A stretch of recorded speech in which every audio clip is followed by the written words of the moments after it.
There you go. Thank you. Okay, good evening, everyone. This is a regular board meeting of the Board of Trustees of Santa Clara Unified School District. It is Thursday, August 12th. I'm coming to you from the quad at Dolores Huerta Middle School. We will start with our roll call. So Trustee Canova, absent. Trustee Fairchild?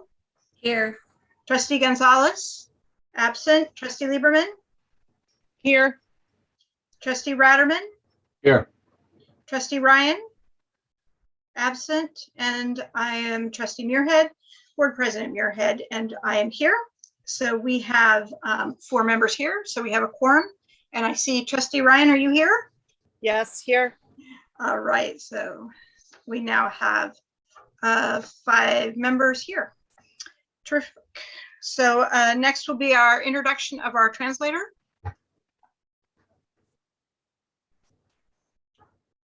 Good evening, board. Buenas noches. Mi nombre es Verónica Navarro. Angélica Benítez y yo seremos las intérpretes en español de esta noche. Bienvenidos a la reunión de la mesa directiva. Esta reunión está siendo transmitida por el canal en español de Zoom. Para escuchar esta sesión en español, oprime el botón que dice interpretación en la parte inferior de su pantalla y seleccione el idioma de español.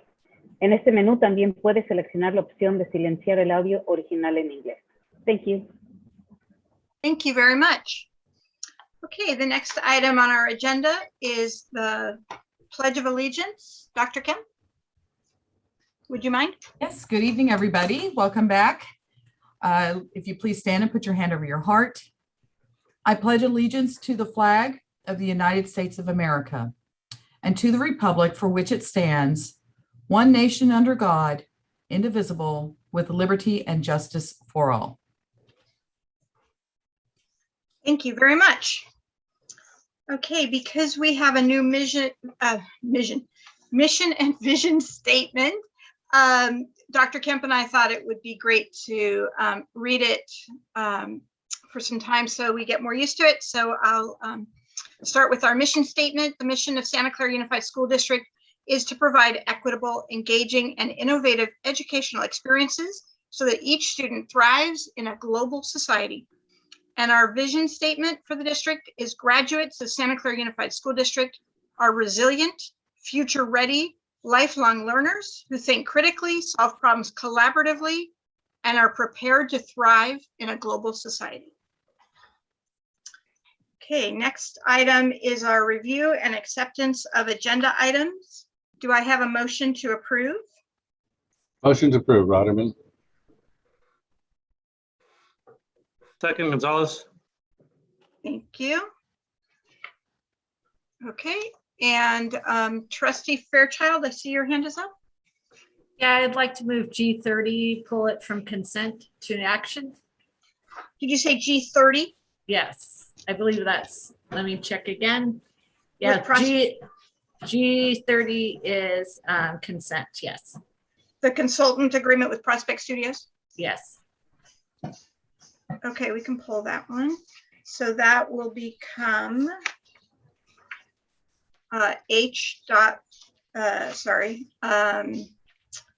J.1. Dr. Kemp, that's a business item, is that correct? Or is that J2, make it J2. J2? Yes. Okay. Alrighty, any other changes to the agenda? I would like to also recommend that we bring item L6 after the superintendent's report. Ah, okay. What is L6? It's the safety plan to just after item D1.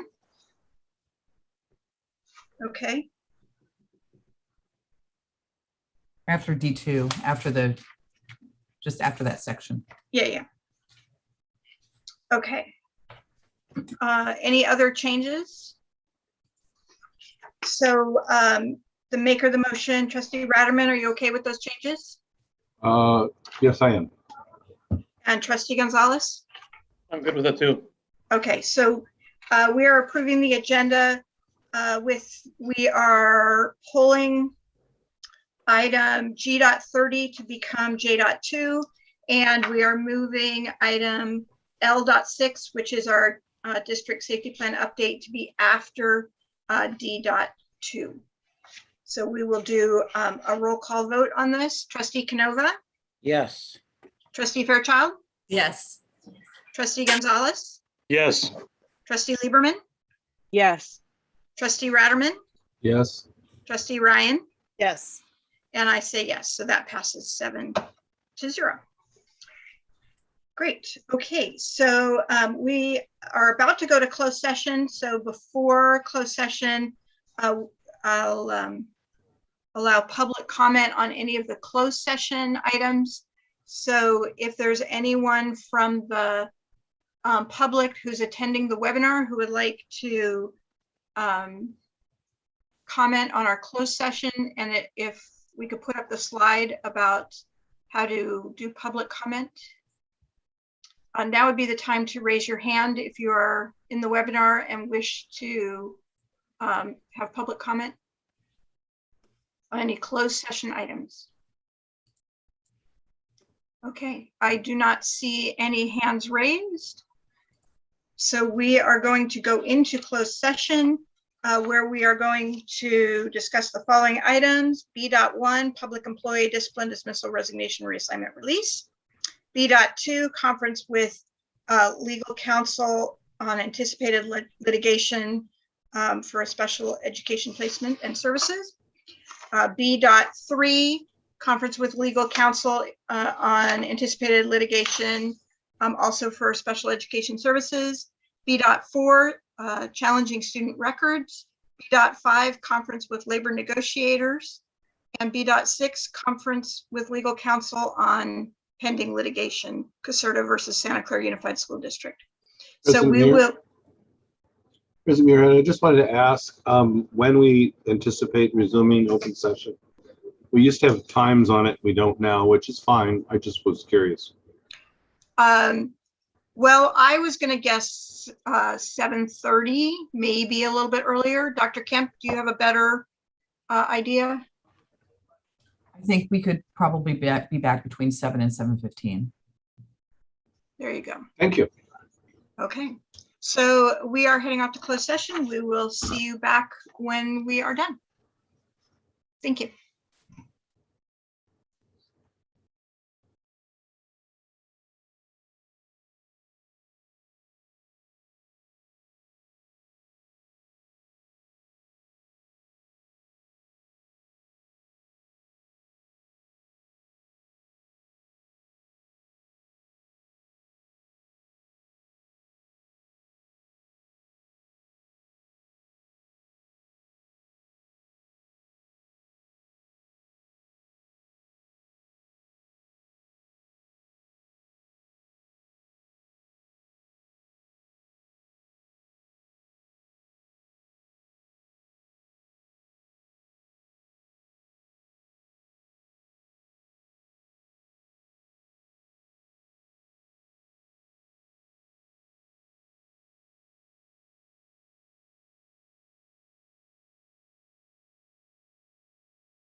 for the public will be starting in just a minute or two, as soon as we get a couple more board members on the call.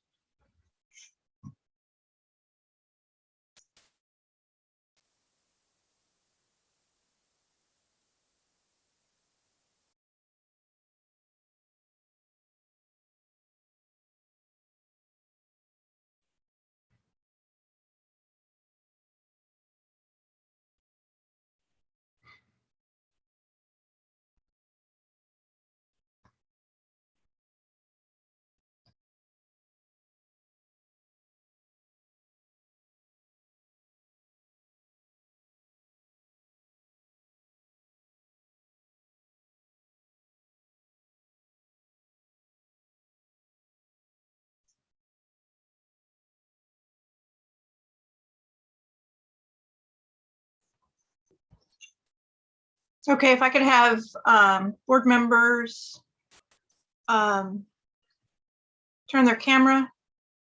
If they're here and want to, we'll get started.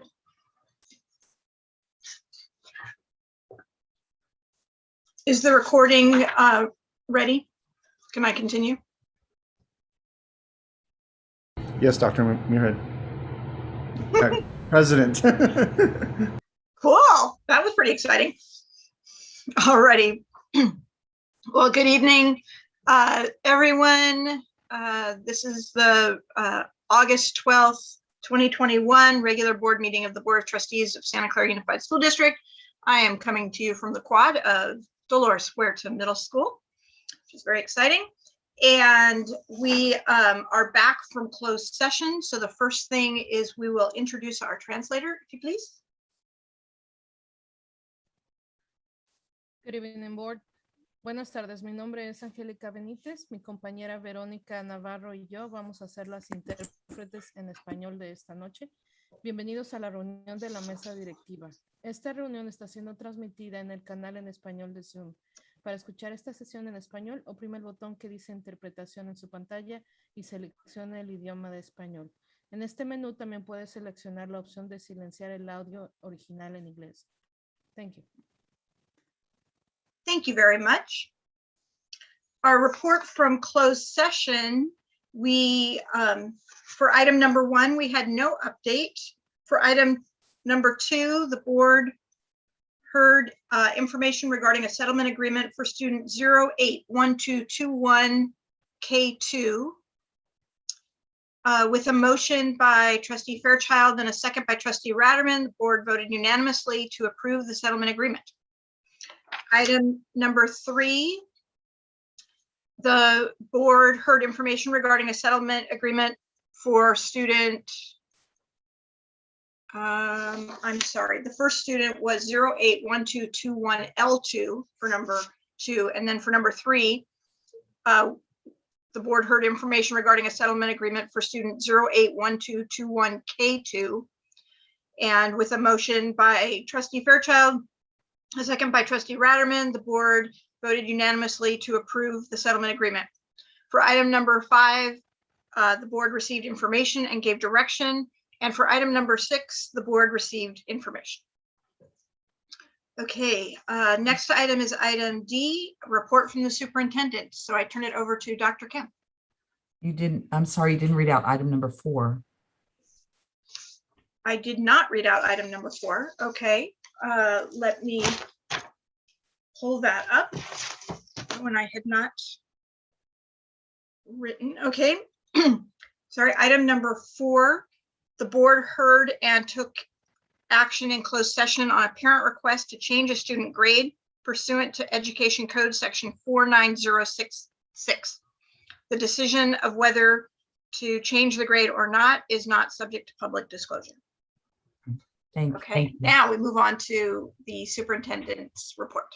Well, thank you, everybody, and good evening, trustees. Today is a day for celebration.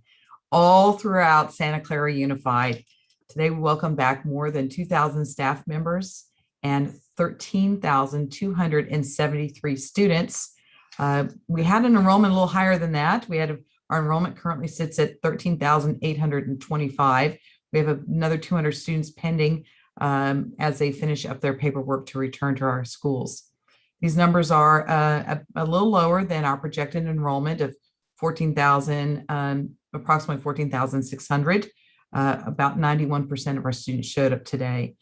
Of course, our students arrived at beautiful campuses, and many of our sites had significant improvements over the past year and a half. And of course, we opened 2 brand new schools. Today, as I visited one of our schools, I complimented the site custodian about the condition of the campus. And he said something to me that was really poignant. He said, "I work in the shadows." And today, to get to our opening of schools, we had a lot of people who were working in the shadows. For our new schools from Measure H and Measure BB bond committees, who worked tirelessly to bring these bonds to our community and to the voters who came out and voted in favor of the bonds. You were working in the shadows.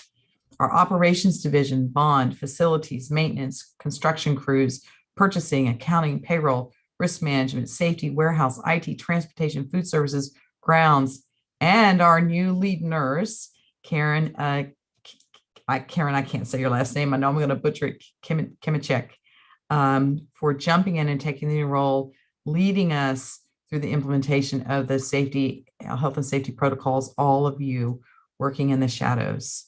You did a lot to help us have a smooth opening of schools today. Our HR department, your support for our employees as we hired and onboarded 96 certificated, 15 classified, and 15 management staff, not including all of the folks who had transfers to sites. The partnership with our associations to welcome our new colleagues at our new employee orientations, and the work to ensure that everyone received the mandated trainings for returning to in-person. Thank you to everyone in the HR department for all your work that you're doing in the shadows. Our academics, innovation, and ed services team for supporting professional learning, wrapping up summer programs, and working to support principals, teachers, students to return to high quality, whole child classrooms that tend to both the academic and social emotional programs that will allow our students to thrive. And at our schools, a lot of work in the shadows went on behind the scenes to open our campuses today, from the site custodians to the front office staff, to the cafeteria, to our classroom teachers and aides. Many of you, thank you. But what's most importantly clear to me as I was out visiting is the culture of everyone working together with a singular focus to support our students to return to safe learning environments.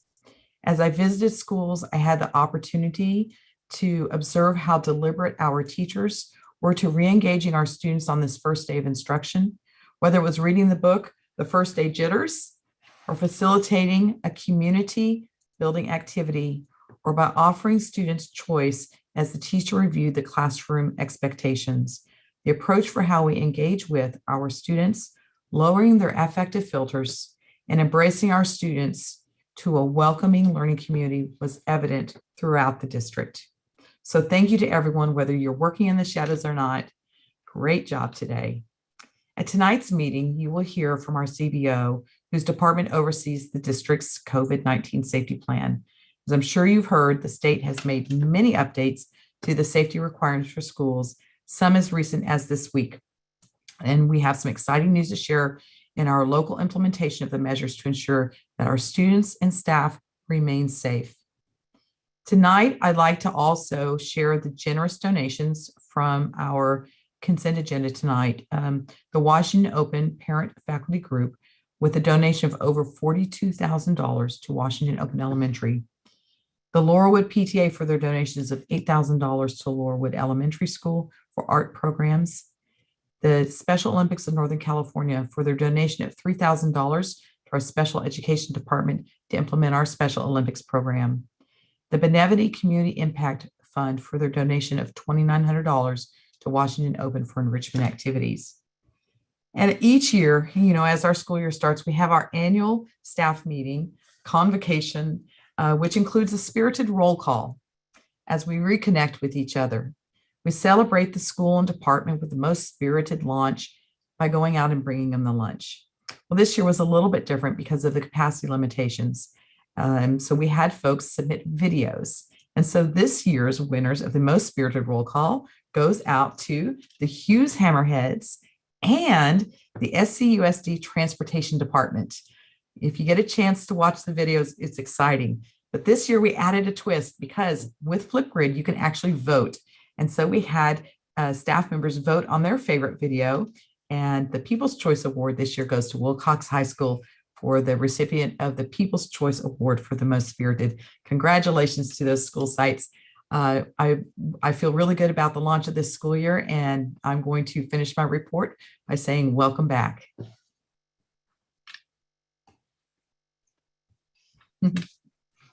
All right, thank you very much, Dr. Kim. I think Wilcox must have like stacked it or something. They got like 10,000 votes or something. It was pretty incredible, but it was a very cute video. Okay, so so that was item D.1. And then when we approved the agenda, we decided to move item L.6, which is, let me get the wording right. It is the information item on the district COVID-19 safety plan updates. We decided to move it up to now so that it would happen a little earlier in the evening. So I will turn it back to Dr. Kemp to talk about our safety plan updates. All right, perfect. If we could have the presentation on the screen. So as I mentioned earlier, we were awaiting the updates from CDPH regarding the safe return of students to schools. We got that in July, late July. And then we had some exciting news this week. I want to welcome Mark Scheel, our CBO, who oversees our district safety plan, and his team, who will be presenting information on the update that we have. The board previously approved the safety plan. These are the modifications that have been made in response to the most recent update from the state.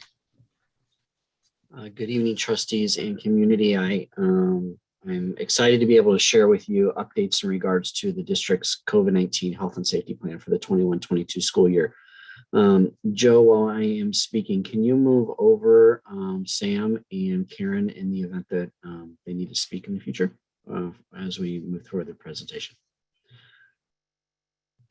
So as Dr. Kemp stated, the guidelines from CDPH, CDC, and local public health officials has continued to change at a rapid pace.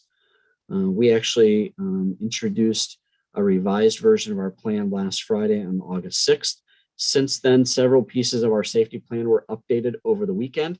That resulted in us making revisions to our plan and issuing it another revision yesterday on August 11th.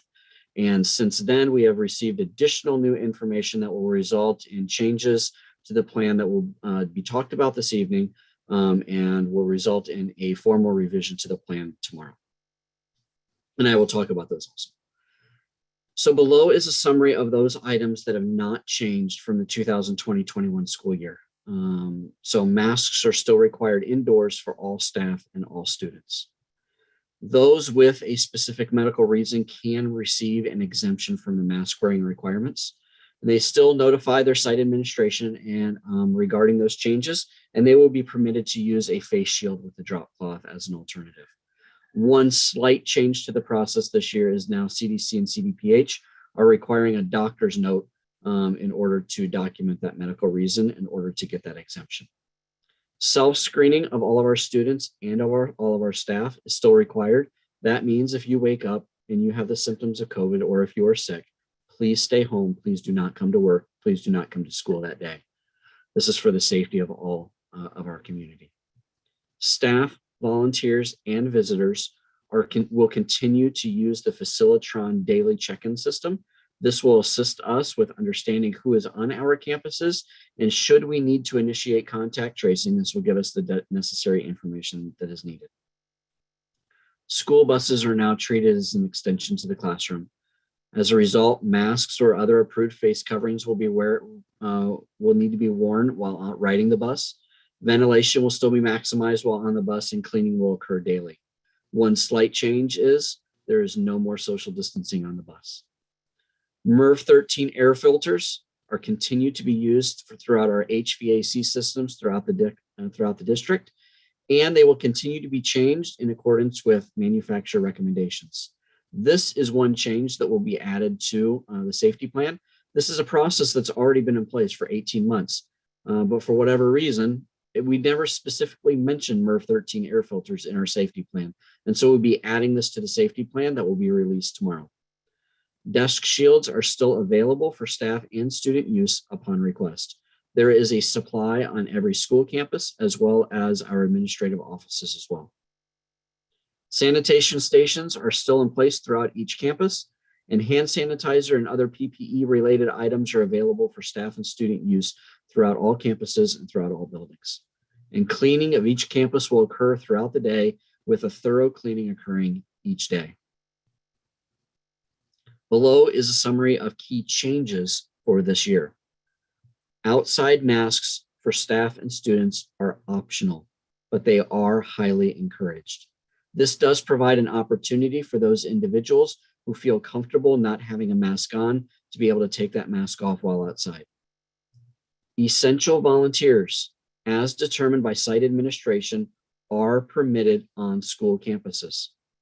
However, in order to be an approved volunteer this year, you will have to go through the long-standing district practice of being cleared, but also provide proof of your full COVID-19 vaccination status. There are no required social distancing parameters, but social distancing should be maximized to the greatest extent possible. Students are permitted to eat inside while maximizing social distancing to the greatest extent possible. However, we are recommending to sites that they maximize the use of outside eating spaces before using those inside spaces. Staff are permitted now to eat in the break rooms. And I will say, I have never heard more positive comments than about staff now being able to eat in the break rooms. However, we are asking staff that after they finished eating to please put their mask on, and also congregation is strongly discouraged. Field trips are permitted. It's important to note that we're asking the principals to work with their site leadership teams in order to organize those field trips. And all district safety protocols must be followed when attending a field trip. So even if you are off campus on a field trip, it is considered an extension of the classroom, and you're to monitor and follow all existing district protocols. Been getting a lot of questions in regards to this slide. School closures have always been required to be approved by the local public health officer, and that is still the case now. Last year, what we have identified here as general parameters, these were the guidelines. And now what we are hearing is that these are the general parameters of when a school closure may occur. However, a deviation this year is that every single positive COVID-19 test that happens is to be reported to the local public health officer, and they will make each decision based upon that case-by-case basis of whether it needs to result in a closure of a school. This is a new and complicated flow chart that will assist our safety team in identifying and making decisions in regards to the quarantining of staff and adults. And if you'll entertain me for just a few moments, I want to let me see here. I want to use you, if you can see my laser pointer here, I want to give you an exercise in regards to how this could potentially work. So let's say, for example, the trustee Ryan is a student on one of our campuses, and President Muirhead is also a student on one of our campuses, and President Muirhead has tested positive for COVID-19. So the first question that, sorry, Jody. And so we would first start up here and we'd ask, was anyone within a 0 to 6 feet radius? Was Trustee Ryan close to Trustee Muirhead within these close contact guidelines? It's important to note that these close contact guidelines are developed by CDPH, and this first triangle here has been modified. It is only inside contact. Outside contact is no longer measured in regards to this definition of a close contact. If you were not within the contact, then Trustee Ryan would not need to be quarantined. If they were, then the question would be, is this person a student? In this instance, Trustee Ryan is a student, so we come over to the blue side of the flow chart. Is trustee Ryan fully vaccinated? If the answer is no, the question is, have they been exposed? Is trustee Ryan have symptoms? If they do have symptoms, then she needs to stay home for 10 days. If she does not, then we're both individuals, trustee Muirhead and trustees Ryan, both wearing a mask during the exposure. If they were not both wearing a mask, then again, trustee Ryan would also need to quarantine for 10 days. However, that quarantine could be reduced to 7 days if she were to take a test after day 5 and it came back negative. However, if both people were wearing a mask, so let's say hypothetically, the only time that trustee Ryan and trustee Muirhead were in contact together as students were in a classroom, because you have to wear a mask inside the classroom. So you both would have been wearing a mask. In this instance, trustee Muirhead would be quarantined because she tested positive, but trustee Ryan would not be quarantined. She would be able to remain on campus, and she would have to test immediately and on day 5 after exposure. And she would also be excluded from all extracurricular activities, and that includes athletics during this period of time. Clear as mud, right? I just want to make it very clear that I have not and do not have COVID. So That is just in correct. case anyone is wondering, I am not COVID positive. That is correct. I was trying to do a real life example to make it simple. You follow the exact same procedures if it were an adult on the left-hand side, and you go through the exact same pieces. The only pieces that don't exist on the adult side are obviously these two sides down here, and primarily, obviously, our adults wouldn't be excluded from extracurricular activities. But in these same instances, if the adult were symptomatic, they would stay home for 10 days. If they were not symptomatic, then you exclude campus for 10 days. In the event if they, if the exposed adult is not symptomatic, then you would actually remain on campus and be able to continue working. So this is an example of the flow chart. We do not expect our site administrators to have this memorized or to administer it. This is the reason that we have our district safety team and a district contact tracing team that it will assist our sites and departments through this process. We are still waiting for pending guidance. As much as things have been continuing to change, we are still waiting on guidelines for band and choir for the current school year, and we recognize that today was the first day of school.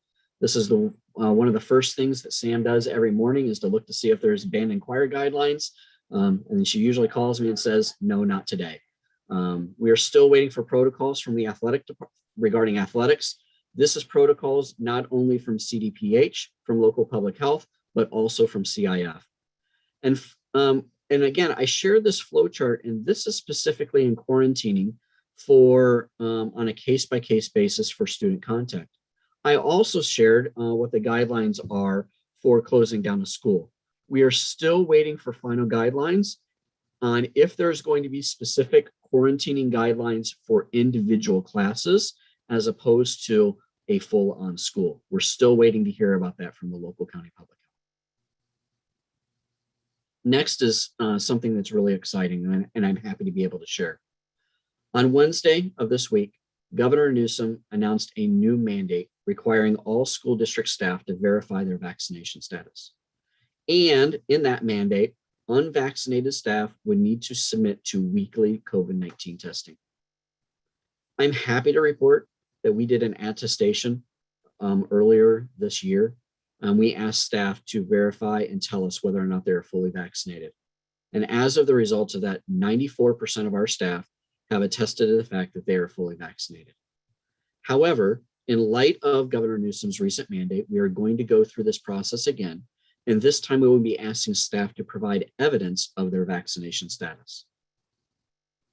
But while this happened on Wednesday, and prior to Wednesday, district leadership was meeting with representatives from UTSC and CSEA, and we agreed on a required weekly COVID-19 testing program for all staff.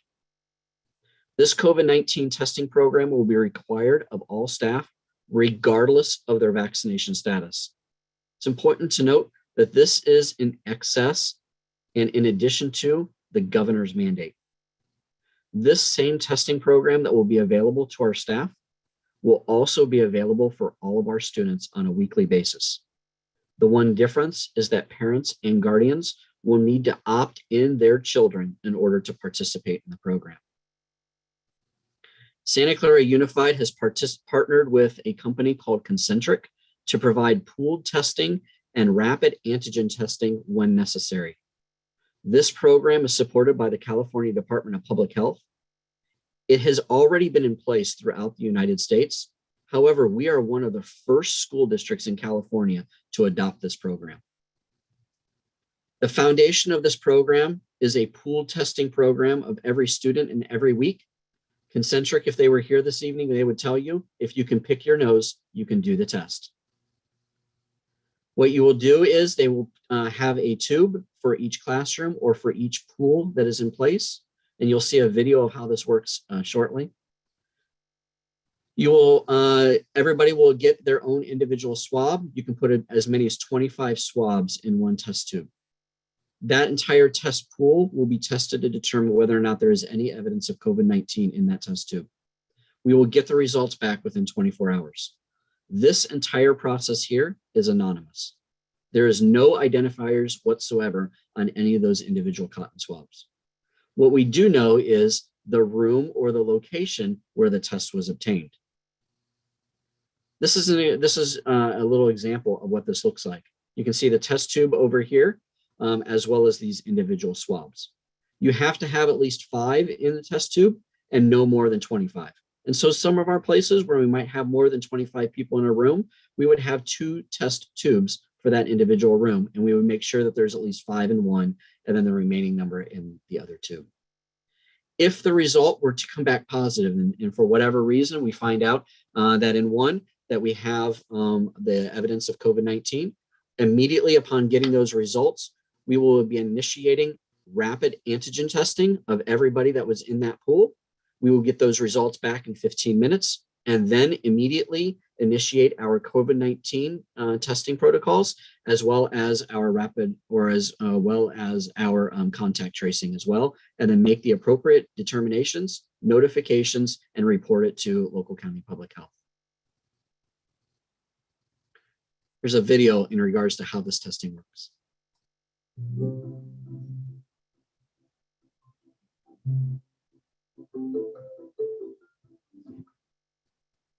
Today I'm going to show you how to do a nasal swab.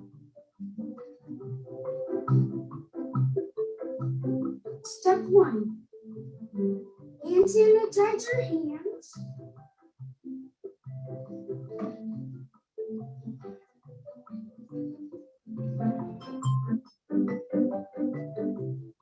Step 2. Take out the nasal swab. Don't touch the side that you are gonna put up your nose.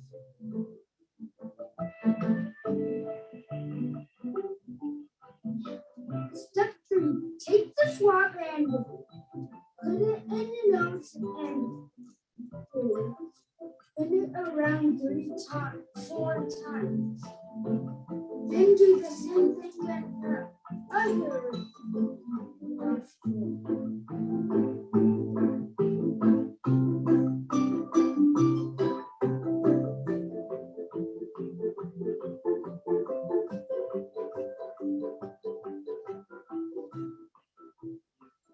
Last step, drop it boogers down into the tube. You're done.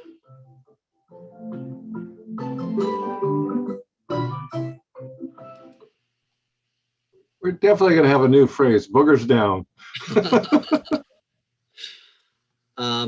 I'm also happy to report that Concentric will actually be providing the staff to assist us through this. And that will be relieving the burden on our district staff. They have said that based upon their experience, they will be actually able to do every classroom within a 10-minute period of time. Sam and Karen are currently working with Concentric right now to develop the schedule that will be rolled out within each one of our campuses. again, I want to say an immense thank you I want to say a thank you to Amber, Lynn, Karen, and Sam. These 4 individuals have spent an immense amount of time reviewing our safety plan and all of the revisions that are currently in place, and really stepping up and doing the research necessary on this concentric to determine that it is the right thing to do for our students, our staff, and our community. We anticipate sharing this information with our community later this week and this weekend. For our parents, we will be asking them to opt in their children next week for this program. And Concentric has typically said, in order to get this program up and running, it takes 10 working days. We have gotten a commitment from them that they can have this up and running by August 23rd, Monday, August 23rd. And that is a full rollout to all staff and students that week. Of course, there is the possibility of a hiccup. And so in the case of that hiccup, we've been assured definitely by August 30th. But as of right now, they believe that they can have this rolled out by the 23rd. Last thing is, I just want to say again, thank you to both UTSC and CSEA for stepping up and doing this for our community and really making an example in order to ensure the safety of our staff, our community, and our students. With that, I'll answer any questions. All right, thank you very much, Mr. Shield, for the presentation about our safety plan, and super exciting about the testing program. And I really appreciate things are changing daily, and the governor's announcement yesterday. Thank you for being so responsive to all that. So I'll start with questions from the board, and then if there's anyone in the public who wishes to make a comment, they can raise their hand. But we'll start with board members. So Trustee Canova. Yeah, thank you for the presentation, Mark. And going back to the flow chart where you used our board president as an example. So if whether Jody would be a student or an adult, if I read it or if I listened to it correctly, in either case, the quarantine is 10 days. And did I process this properly that within that 10-day quarantine at day 5, there'd be testing? Is that true on both sides of the flow chart? There is the 10 days on the flow chart specifically for the student. There are a number of indications that are here. So for this first footnote for number 1, it talks about isolating for home for 10 days and at least 24 hours after resolution. You could take a test twice, at least. You have to test at least twice, once after day 5. There could be, in this instance, up to 14 days. Remember, it used to be 14 days and potentially bringing it down. Now it's 10 days, potentially up to 14 days. Same thing, the number in the second one here as well. And I don't know if Karen or Sam have anything else to add in regards to this. So what's the utility of the testing at day 5? Why did they add that to the quarantine? It's what they're saying now is they're asking for a second clearance, not just a first clearance, but a second clearance before being able to return. Okay, thank you. Mm-hmm. Okay, Trustee Ratterman. Yeah, so thank you. I'm very impressed with the upgrades to the plan. If you remember, I actually was the only one that voted against the initial safety plan. The area I had the most concern on was ventilation. This is a virus that's spread, through the air, through and indoor environments without enough ventilation. I'm very happy to hear that you're going to add the MERV 13. That was one of the comments I made to the safety plan.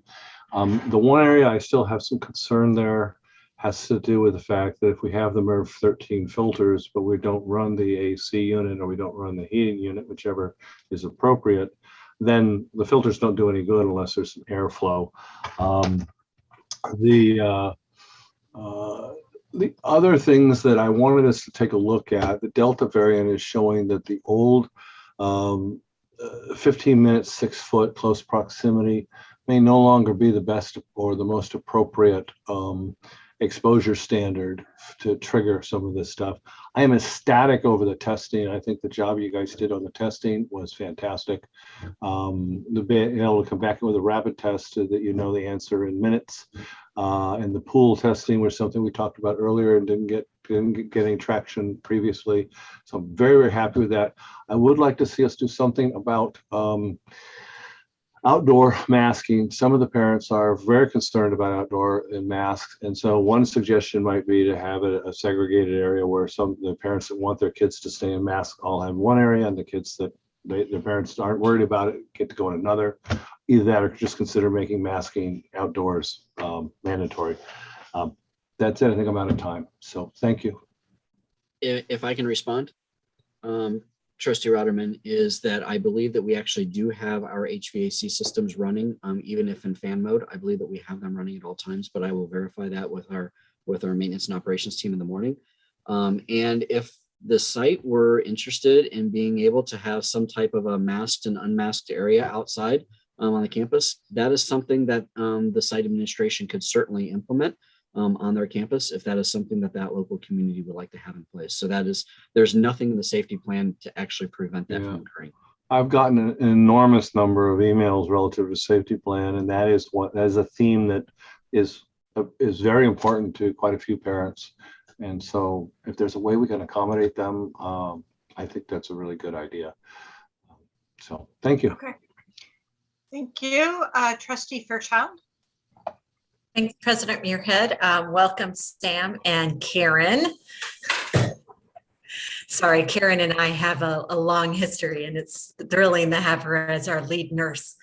Could you, by chance, Mr. Shield, pull up slide number 6 again?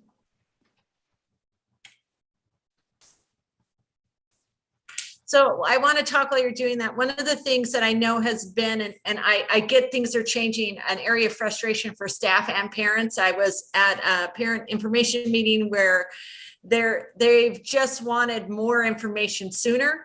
And with school starting today, it's been really hard that some of these things are really in limbo. And I know we can't affect the timing, but I know that the principals and teachers, thank you for dealing with the frustrations of us parents. I would like to point out, we were in a county meeting with Superintendent Dewan, and she did say that we could do the requirement to have masks outside, as so many of our neighboring school districts have already done.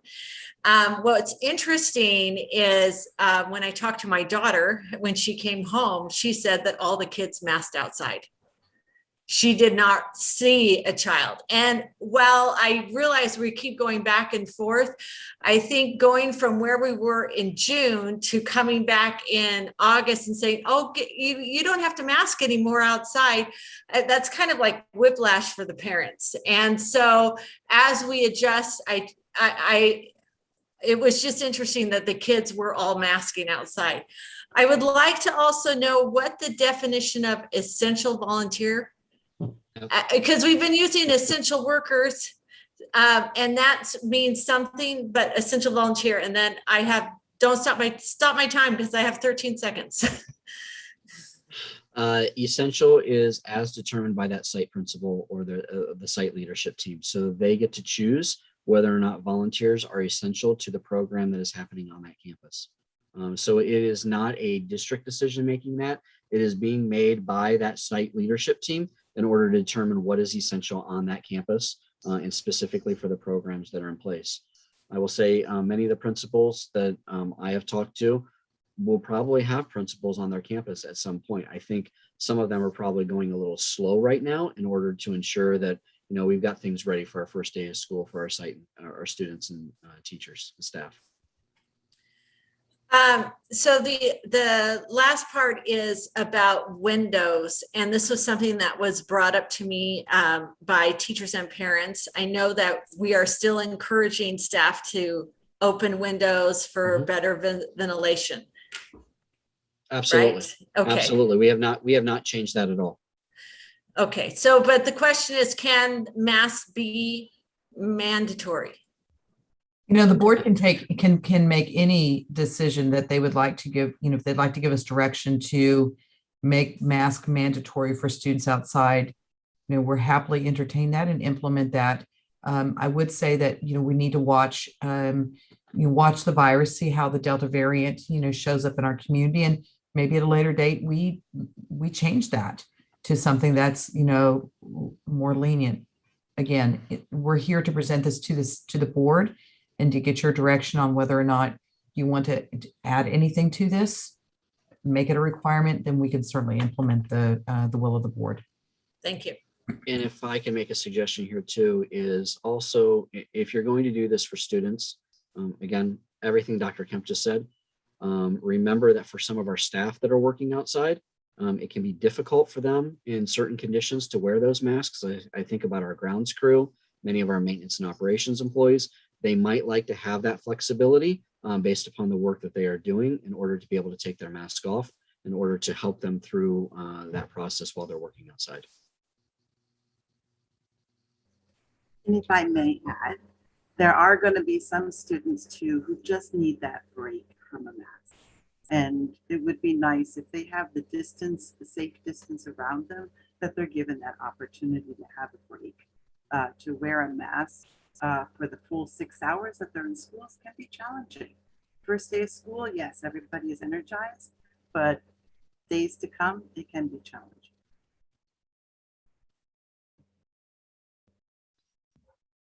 Thank you for that additional information. Appreciate it. Trustee Lieberman, your hand is up.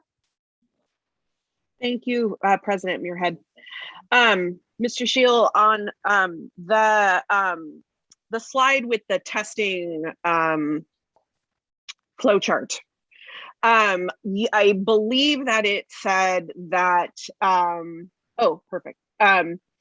I believe that it said that contact tracing would not include exposure outside. Is that correct? So my concern with that is that in light of the Delta variant that we've seen, crowded outdoor exposure has led to significant outbreaks. I'm particularly concerned about our unvaccinated populations at our elementary schools.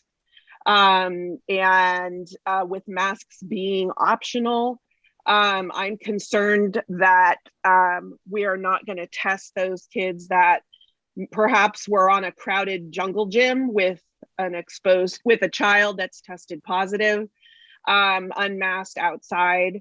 And I'm wondering what the rationale was for that, given that we do know that Delta spreads more easily and quickly with less exposure time. That's a great question. I will say that we did not develop this flow chart. This flow chart was developed by CDPH and then also by the local county public health. I also shared earlier that some of the things have been changing quite rapidly. This flow chart has changed at least 3 or 4 times since Friday. And so it is quite possible that this will continue to be refined. We are merely, in regards to this flow chart, following the guidelines that have been established by CDPH and local county public health. Karen and Sam, do you have anything else to add in regards to what Trustee Lieberman is saying here? When it comes to the outside of school exposures, we have asked our public, our community to let us know, for instance, if there is a positive parent in the classroom and the kids have their quarantines and isolation protocols to follow. So that communication also for, let's say, those parents or those children that you spoke of, if they're positive, then it's up to their doctors and the community that tested them to report them to the public health. What public health started doing in the beginning of the summer is doing what they say is a reverse notification, where they have notified the schools via me, being the COVID designee, of parents who are positive and of the children who should not be at school and when their quarantine is over. So it was up to me to look and see if they were attending school or not and make the proper communication. Okay. So I guess similarly to Trustee Fairchild's question about making outdoor masking a mandate, can we in this instance go above the CDPH recommendations and include outdoor exposure in contact tracing? Actually, like Mark said, there are changes all the time. No, And- no, I know, but I mean, And the latest change is that a positive case is a positive case regardless if it's indoors or outdoors. okay, but I mean, if the outdoor exposure to the positive, say the child is positive, and my child played with that child outside at recess, I would like to see my child be included in the contact tracing testing procedure. Because as of right now, we're only including indoor exposure as a contact trace. I'd have to check with the public health department. I can see where it's possible, but I'm not too sure if the data collection and such, I'd have to investigate that. Okay, thank you. Well, and just to follow on that, Trustee Lieberman, I'm not sure if you have a big group of kids playing outside, how would you ever know which kids your child was playing next to? Because the yard duty or are not keeping track of who's playing with who. Yeah, I mean, I feel like if we're gonna be for the contact tracing to be effective, I think it's better to overshoot than undershoot on bodies. So I feel like if you were at recess at the same time as a positive test, as a positive tested child, you should be tested and it should be part of contact tracing. But Trustee Lieberman, if I can, using the example of your daughter, if you worked with your daughter and your daughter was wearing a mask while playing with somebody outside and they weren't having symptoms, the end result is still the exact same thing. They would not be quarantined. They would still stay at school and they wouldn't go through the quarantine process. Right. No, it's more of a contact tracing question. Okay. Yeah, and including outdoor exposure with indoor. That's all. Okay. Yeah. Okay, Trustee Ryan. Thank you for the presentation and the information. As all the other trustees received, we've got a lot of comments from parents about changing our safety protocol to require masking, at least for students and maybe staff supervising students outside. I appreciate though the Karen's comment about, students may need a break and being outside is the one time they can have that. So I got at least one email from a parent though that referenced as part of this optional masking that students were not allowed to exclude anyone on playgrounds. I didn't see that in the safety plan based on their masking status. And I was a little concerned about that because I felt like if students only want to, if I'm a kid, a fourth grader who can't be vaccinated and I really want to be safe and I have my mask on and I only want to play with other kids who have masks on, that we probably need to allow them to do that for their own safety. So I was a little concerned to hear that. I don't know if that was just one school site's rules or that was somehow communicated. So I'd like to see if there's some way where we can, I hesitate to require masking outside, but maybe require masking outside except in certain designated areas where if a kid really feels like they want to break because they're out of class and they're outside, they want to take off their mask. So maybe there's a designated area, but otherwise, if you're in the general playground, you're wearing your mask. And I also appreciate the comment about ground staff. So whatever if we do revise the masking requirements, for ground staff who are not, working closely with students at the time, that I recognize that can be a very difficult time to be wearing a mask. They're outside doing heavy work, could be super hot. And if they're not around anyone, I wouldn't want to require a mask at that point either. So keeping that in mind as we think about revising the rules. Thank you. Trustee Ryan, in regards to your comment that was said at the one school, you are correct. That is not guidance that is in our safety plan. We we don't have anything in our safety plan that says, you know, if you're wearing a mask and you only feel comfortable being around other people that are in a mask, there's nothing that prevents that from happening. So. Thank you for that. Thank you. And I would encourage that, you know, students should be allowed to play with those who they feel comfortable with. If they only want to play with kids who are wearing masks, they should be allowed to do that. You know, you don't want students being excluded in play, but this is really a very different situation, health pandemic, that it's not just about, oh, you can't play with me. It's, you know, it's a fine line. I want to be safe. Yeah. Okay, thank you, Trustee Ryan. I don't see any other hands, so I have quite a couple of questions and comments. On that chart where you're figuring out who's a close contact and what the results should be, whether they should quarantine or not. If you have a child who is a close contact, but they were wearing masks, and so you work your way through the chart, and I think that child is not going to need to quarantine, right? That's the both case and contact were masked. They can remain on campus. Do you let the parent know, the parents in that classroom know that there was an exposure, but everyone was wearing masks, so we're not excluding your child, but you may want to just keep an eye, you know, for symptoms? They would be notified that there was a case in the classroom because everybody in that classroom is now a close contact. And as a close contact in the classroom, and you were wearing a mask, you get to still come to school because the whole emphasis is having children be at school. But the modification of this is that you are not, as a close contact, to go to extracurricular activities, family events, scouting events, anything else outside the home, outside the classroom for 10 days. And it is required that you test immediately and also on day 5. So you're going to have to let the parent know so that they make sure that they keep their child from the extracurricular activities. Okay, good to know.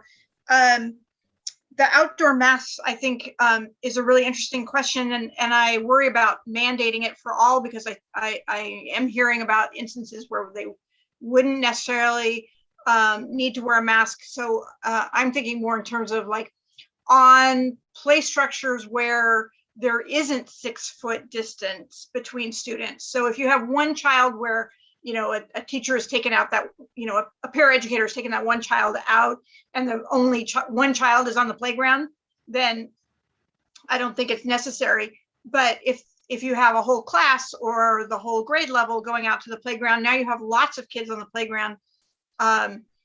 If they're running around the field, you know, it's like if the kids are within 6 feet, it seems like those are the cases where you would want to either mandate or strongly encourage the kids to wear masks versus one child running around a field. Do we have thoughts on that? Can I add a clarification to terms? When we're talking about positive cases, it doesn't matter if the person's inside or outside. When we're talking about close contact, that's where we're focusing on the inside and not the outside. We have to keep in mind that a contact has to be in the vicinity of the case for 15 minutes or more. So when I see children playing around, there might be a cluster that we're going to break up or hope at least they have their mask on. But generally, kids are out and about in the playground and in and out of different areas. If they're playing foursquare, they have the 6-foot distance from them. You know, if they're doing tetherball, they have distance from them. So I just want to make that point of clarification of close contact versus positive cases. That's really good information, and all the more reason to strongly encourage, you know, have our staff strongly encourage our students to wear the masks, because you're going to have those kids who hang out with one kid versus the ones that run around.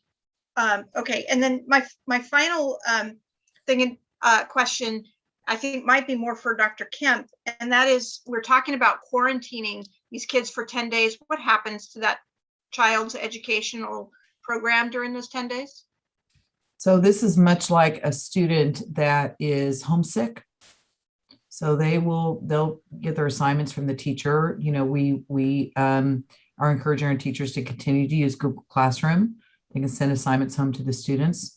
So it's no different than if a child is home with a cold. Same thing. Okay, so there's no expectation to set up the whole distance learning. Now that you've got some kids at school, some at home. No, they're gonna manage just like a being homesick for a day. Yes. Okay, good. Thank you for clarifying that. Okay, and we've done a round of questions. So I see Trustee Fairchild, your hand is up, but I would like to take the public comments because there's people who've had their hands raised for a while. And then we'll come back to further board comments. Is that okay, Trustee Fairchild? You can wait. Okay, good. So we're going to go out to public comment. So if there's a member of the public who wishes to speak, have some comment on the safety plan on this item, now would be the time on the webinar to raise your hand and you will be called on. I want to remind the public that the board has a policy on civility. So policy 1310.1 on civility states, this policy promotes mutual respect, civility, and orderly conduct among district employees, parents, and the public. This policy is not intended to deprive any person of his or her right to freedom of expression, but only to maintain, to the extent possible and reasonable, a safe, harassment-free workplace for our students and staff. In the interest of presenting district employees as positive role models to the children of this district, as well as the community, Santa Clara Unified encourages positive communication and discourages volatile, hostile, or aggressive actions. The district seeks the public's cooperation with this endeavor. So now I will turn it over to Mr. Rico to handle our public comment. Thank you, President Muirhead. Our first public comment tonight is Kendra Olson. Kendra, you should be prompted to unmute, and to guide your 2-minute time, there is a timer on the screen. Hi, can you hear me? You can. Great, thanks. Please consider reinstating the COVID safety protocols that were implemented in spring 2021. Cases are spiking, and with the Delta variant, children are more vulnerable than any other point in this pandemic. I do think the concentric pool testing is an excellent idea. However, it seems irrational and irresponsible to drop other safety protocols you so carefully put in place in the spring right now. Please think proactively to prevent schools becoming super spreader events. Thank you. Thank you. And the next comment will come from Jean Lee. Jean, you should be prompted to unmute. Right, can you hear me? You can. Okay. My comment is regarding the 12 and under at-risk group.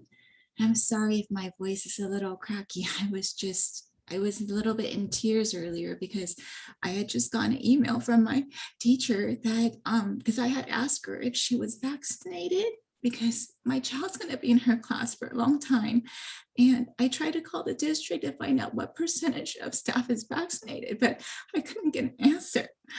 So I was just having a really hard time wondering if I should send my child to school. And she replied that she's vaccinated. And so I can sleep tonight and I can not be anxious all day. So I just, wanted to let you know that's really important. I'm not the only parent that feels like that.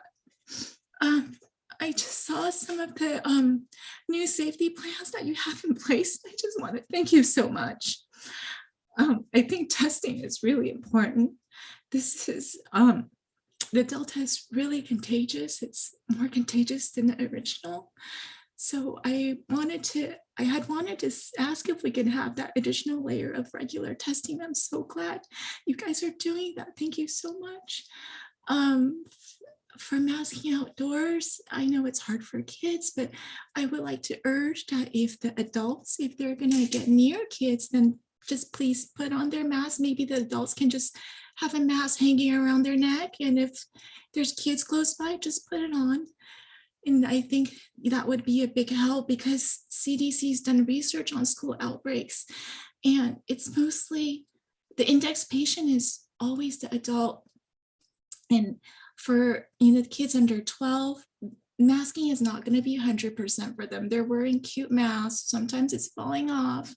And that's why if the adults can help out, that's really great. And when they're eating, if possible, let them have some distance when they're eating. And then last of all, I know other families who have chosen independent study and they went through the same torturous process I did. I almost chose independent study. And Jean, I'm very sorry to interrupt you, but the 2 minutes has passed, but I know that the board would love to finish hearing the rest of your comment, and you can make that in writing at public-comment@susd.net, and the board will receive that this evening.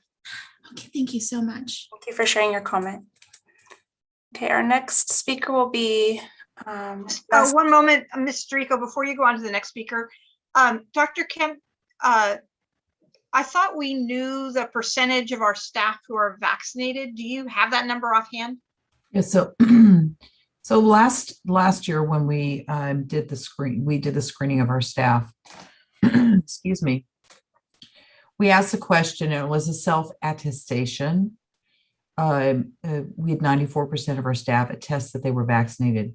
The remaining either did not reply the status or said, or said no.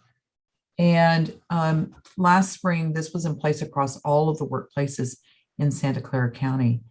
And so we had to continue to do the attestations for those individuals who had indicated that they were not vaccinated or had declined to report it. The thing about the vaccination reporting now with the change that's happened with the governor is that you now have to report and attest with your vaccination card. And for those individuals who are not, they are subject to weekly testing. Okay, thank you.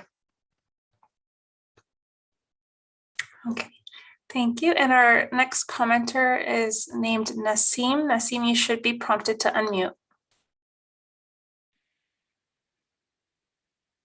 Hi, thank you for taking my comment. So I had several. One was if the students are in the same class, always assigned as exposure, meaning if one of them is exposed, they don't have to be sits beside each other to be called exposure or not. The other issue that I have was that exposure at lunchtime specifically, because right now there's no enforcement on the coherent lunchtime around each other. Even if they're outside, they are within a distance of coughing to each other's face. And according to Delta, this is actually a big thing that we should be really careful about. And I'm very anxious about it. I could see my son, I was standing outside and they were very close, no mask. This is something that will definitely result issues. Also, I was hoping that the school, even if they are outside, that could at least within each class or within each grade have some coherent playtimes and lunch hours, so that at least even if we have exposure in one class, it doesn't go through the whole school, which I think is not implemented at this point in time. So that's my main concern. The other concern that I had was that the schools are 20 plus students in each classroom. Are you considering any sort of reducing the classroom size or having some sort of half the classroom outside, inside? I know some counties that have that are prohibiting 10% gatherings for grown-ups, and why don't we think about this more carefully for the Delta variant? Thank you. Thank you for your comment. The next speaker is Ashutosh. Hello, thank you for taking my comment. My comment is regarding the independent study program, and I chose this program not because I felt that is the best for my daughters, but just because I don't see how they can wear 6 hours a day mask and fully protect themselves when they in a TK and grade 1. So in the independent study program, if you could strengthen it and make it more like the distance learning option which you had last year, and I felt that worked pretty good for my daughters. Yeah, that's what I would like you to consider. That's all. Thank you. Thank you. Okay, our next speaker is Rochelle Rasmussen.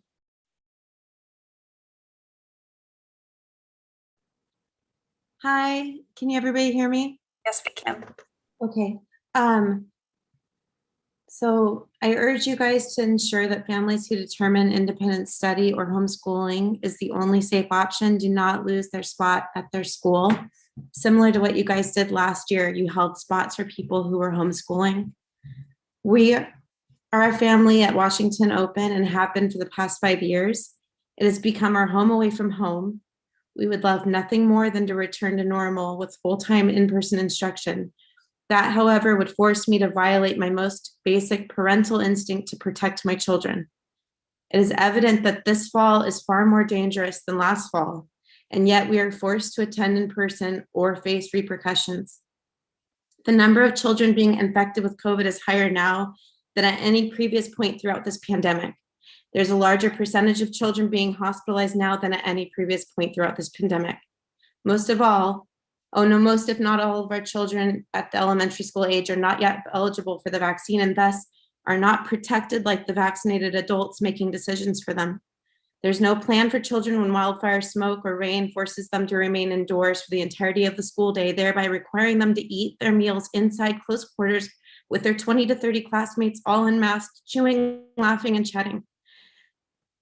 If that doesn't sound like a super spreader potential, then I don't know what does. It seems reckless, irresponsible, and unethical to force families to decide between their children's health and their school community. My son has a viral-induced severe asthma such that I've always kept a pulse oximeter and nebulizer in hand for when things got bad. We've had more than one ER trip with airways so narrow he struggled to breathe and whistled with every labored breath. I don't want to have to choose between his safety and his school. It really isn't fair to ask this of parents. Please reinstate the same guarantees as last year that families who choose independent study during this Delta surge will not lose their spots at their beloved schools. Thank you for your time and all your effort. Thank you for your comment. And Board President Muirhead, that was the final comment. Okay, thank you very much to all of our members of the public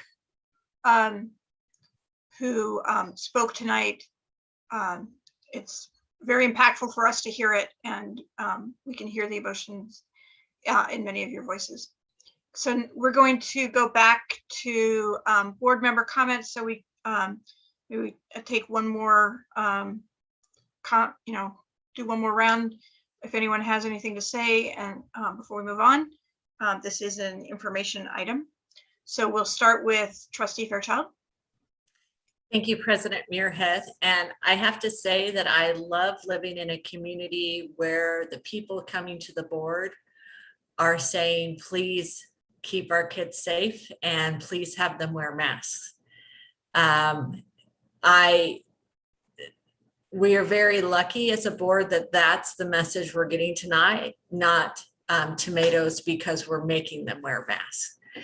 And so I do want us to point out something, and I don't know if we can come up with the right wording tonight, but I hear a difference between elementary school and 12 and up and how parents are feeling about the masking outside. The people that are calling in we're the parents of the kids that aren't vaccinated, that do have playtime on these structures where they get very close. And so I wonder if we could come up with some wording appropriate for those situations, that when you are on a recess with 300 kids and there's 50 of them on the play structure, that in order to be on the play structure, you have to be masked or something like that.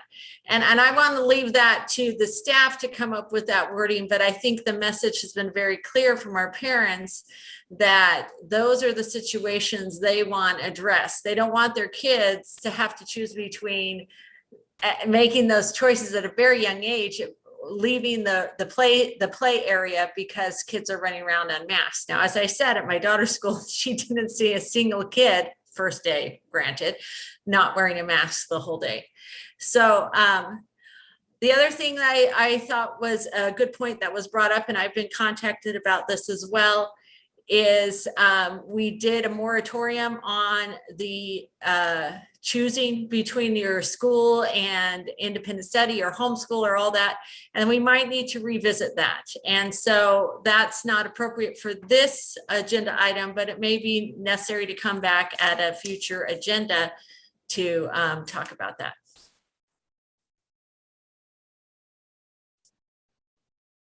Okay, thank you for that, Trustee Fairchild. I'm going to make note of that agenda request. Okay, Trustee Ratterman.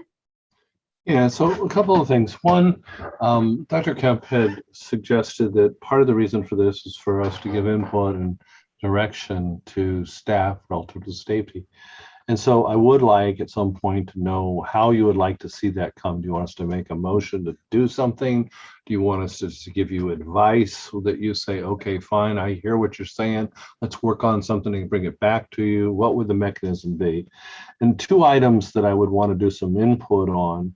One of them I've already brought up, and that has to do with making sure that there is an area that is masked only. So if there are parents that have, for a variety of reasons, a desire to have their child stay in a masked environment, they can be a part of the playground or a part of wherever where they can go and only masked.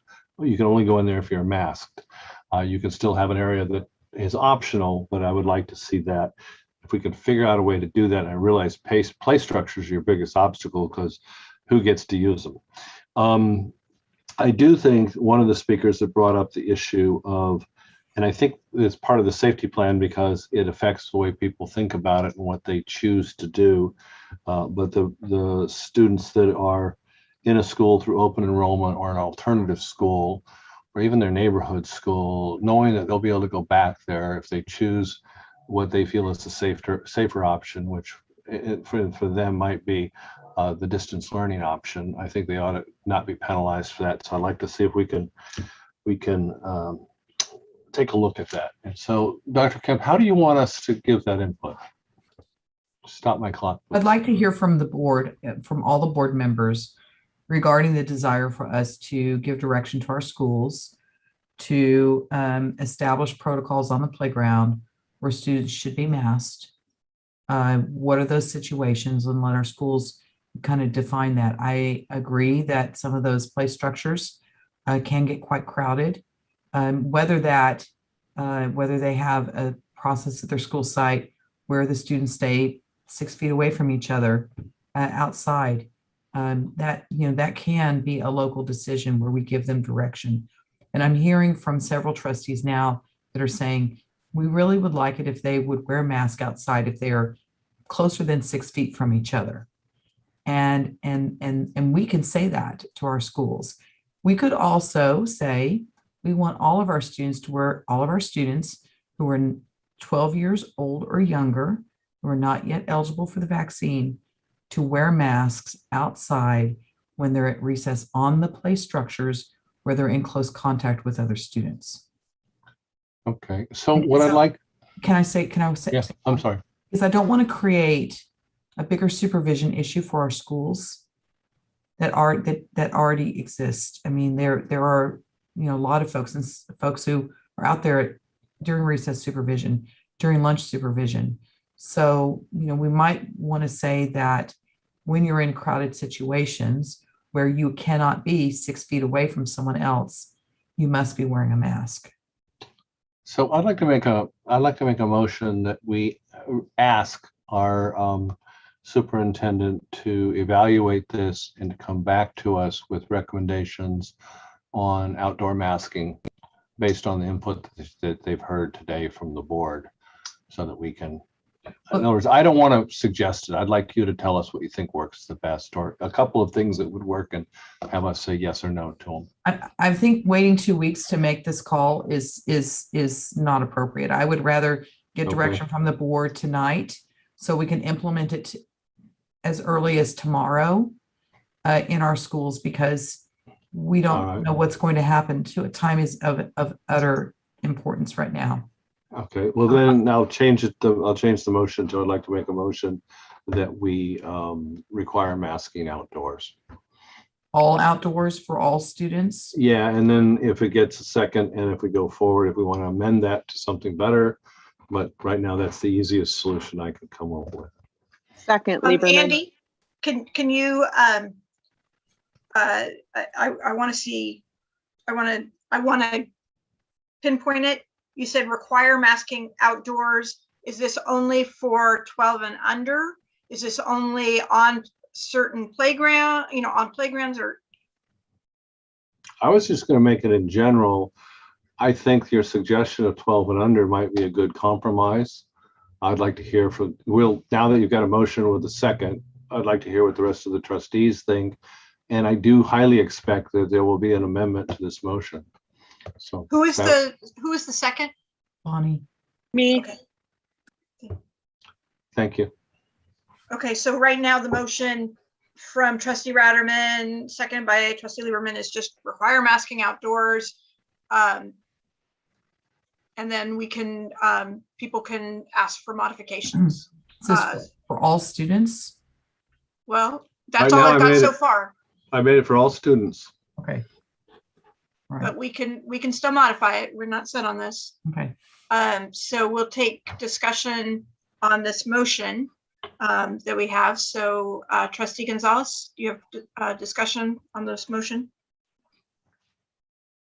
First of all, I'd like to start off by just commenting that I want to thank staff for doing this work and really bringing this forward. I didn't have any questions on it, but definitely I know a lot of work and time and consideration went into this.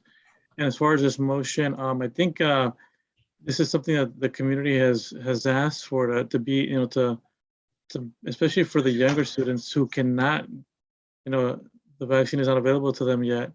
That we really keep them as safe as possible. Obviously, in the fall, things tend to spread more, with whether it's the flu or with COVID. So I think that it would be diligent for us to implement masking as much as possible, and especially for the younger students, I think that'll be beneficial. The older students tend to, what I've seen as far as in summer school and currently the first day, that they, obviously they're using their mask even outdoors as well. So, but definitely, I think it would be a good compromise, at least for our younger students. But I think even for the older students, it'd be recommended for them to be masked up as well. So I am in favor of the motion. Okay. Trustee Canova? I believe I heard from Stella the suggestion of 6 feet and under, I believe, was I think that's a little bit more realistic, if I'm hearing that correctly from Stella, in terms of implementation. And we actually had a conversation earlier this evening regarding employees in the district who work outside and giving them flexibility when they're outside, because when you work outside all day, which is something I happen to do, wearing a mask is very, very, very uncomfortable to do. And sorry, that's Jasper alerting me to something. But I like the 6 feet or under because I think there's more flexibility, because I do think there's times when if you're wearing a mask all day long, and if you're outside and you are far away from others, it is a wonderful blessing to briefly take that mask off and get a break, because it's difficult to wear a mask all day long. And so I would like to see more flexibility in this motion, something along the lines of what Stella suggested. So to clarify, Dr. Kemp, is it reasonable? I'm not sure how schools would implement a 6 foot distance. Are they going to be out there with 6 foot measuring tapes, making sure that, I don't know. Would you recommend an adjustment to the motion about distance?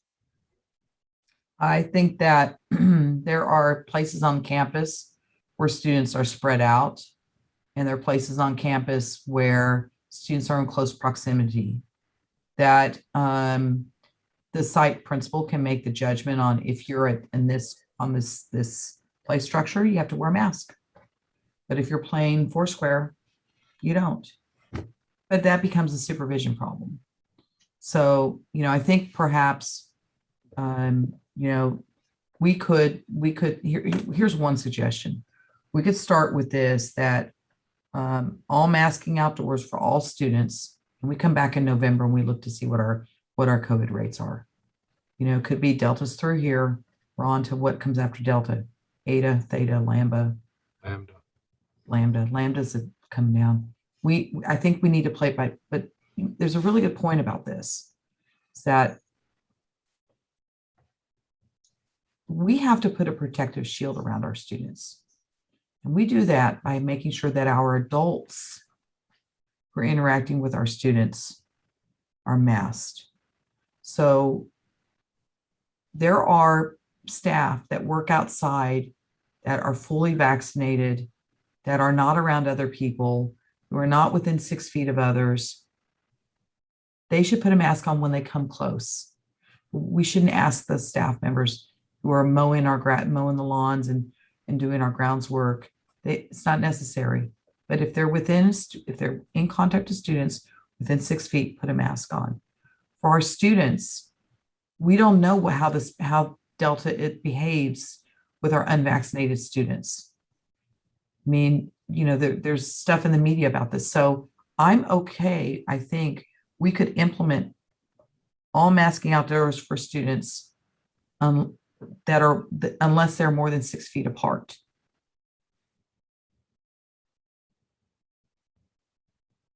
Okay. May I say yes, something please. here? Mhm. I might be wrong here, but I think, and Karen will certainly correct me if I am. But I believe that there is something in the guidelines that specifically talks about, in times of physical exertion outside, masks should not be worn. That's right. And so I worry about, I completely understand where the trustees are coming from here, but I worry about the way it's being worded.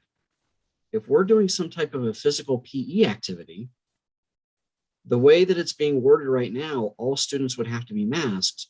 And I believe the CDPH guidelines talk about in those types of, I mean, you need that proper airflow in those types of instances. And I worry about the way that it's being worded right now, that we could be creating a potentially other issue on the other side. Karen, am I missing something here? No, you're not. You know, think about all the children who have asthma in their background at various degrees. That definitely would influence them. And again, to measure the 6 foot for a child, if they reach their arm out and their friend reaches an arm out, if they have that little millimeter between them, they got 6 feet. So it's kind of easy to kind of gauge that. They have 3 feet if they barely can touch the shoulder of the child next to them. So we don't have to go into measuring, but for the breathing part, yeah, we do have children who are hard players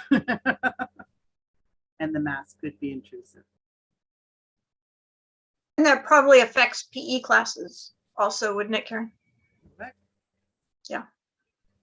Okay, so the suggestion from the superintendent was to require masking outdoors for students when they are 6 feet or closer. I think is how you phrased that.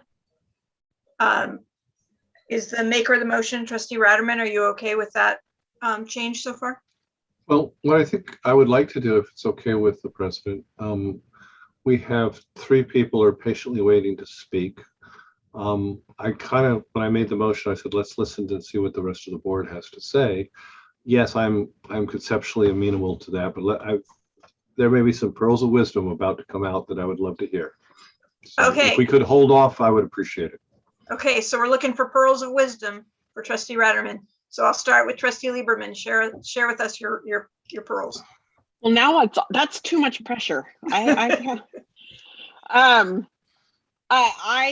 For me, the issue is proximity, particularly for our unvaccinated 12 and under.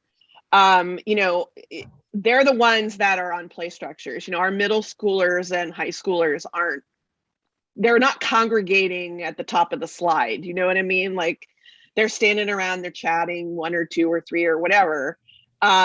So for me, it's a congregation issue. So I'm willing to go with a 6 foot and under and support the motion because to me it's a proximity thing. You know, I told my kids to wear a mask outside unless they're eating. But that I can do that because I can tell my kids what I would like them to do. And that's up to every parent and their prerogative. But I think in terms of a district kind of mandate or a site mandate, you know, I would like to see outdoors, if they're in close proximity, mask. And I mean, I know that there are sports teams that practice in masks. I have friends that their children play soccer. They practice in full masked, and it's, you know, it's not ideal, but they do it for protection purposes. You know, we can, if we want to say PE is an exception, I would be fine with that too. I think, but that's more of a supervised activity. There's teachers there, they're in a group, and they're not kind of just ad hoc outside. Not saying that noon duty and stuff is not supervision, but it's a class. So to me, it's a little bit different because it's more structured than free recess play outside. So I think in terms of a free play at recess, at lunch recess, I would like to see proximity masking at the very least, if not a full, if you're not eating, wear a mask. But I would support a distance caveat. Okay, thank you for that. Trustee Ryan? Yeah, the only kind of, and I appreciate Dr. Kemp's concern that we don't want to create a supervision nightmare and making sure the kids are a certain distance away and monitoring that. So one of the things I had suggested is maybe, you know, a designated area where, you know, kids can hang out. You know, maybe it's a small area that only masks are not required in this small area. They might end up being closer than 6 feet within that area, but and I don't know for sure, but my sense would be that might be an easier way to monitor when students need to have masks. But the expectation is that most students outside are going to need masks or need to wear masks. If they really want to break from the mask, they're going to maybe be sitting in a designated area, maybe not playing with other, you know, with the other kids at that point, but maybe they're sitting and reading something else during that break time.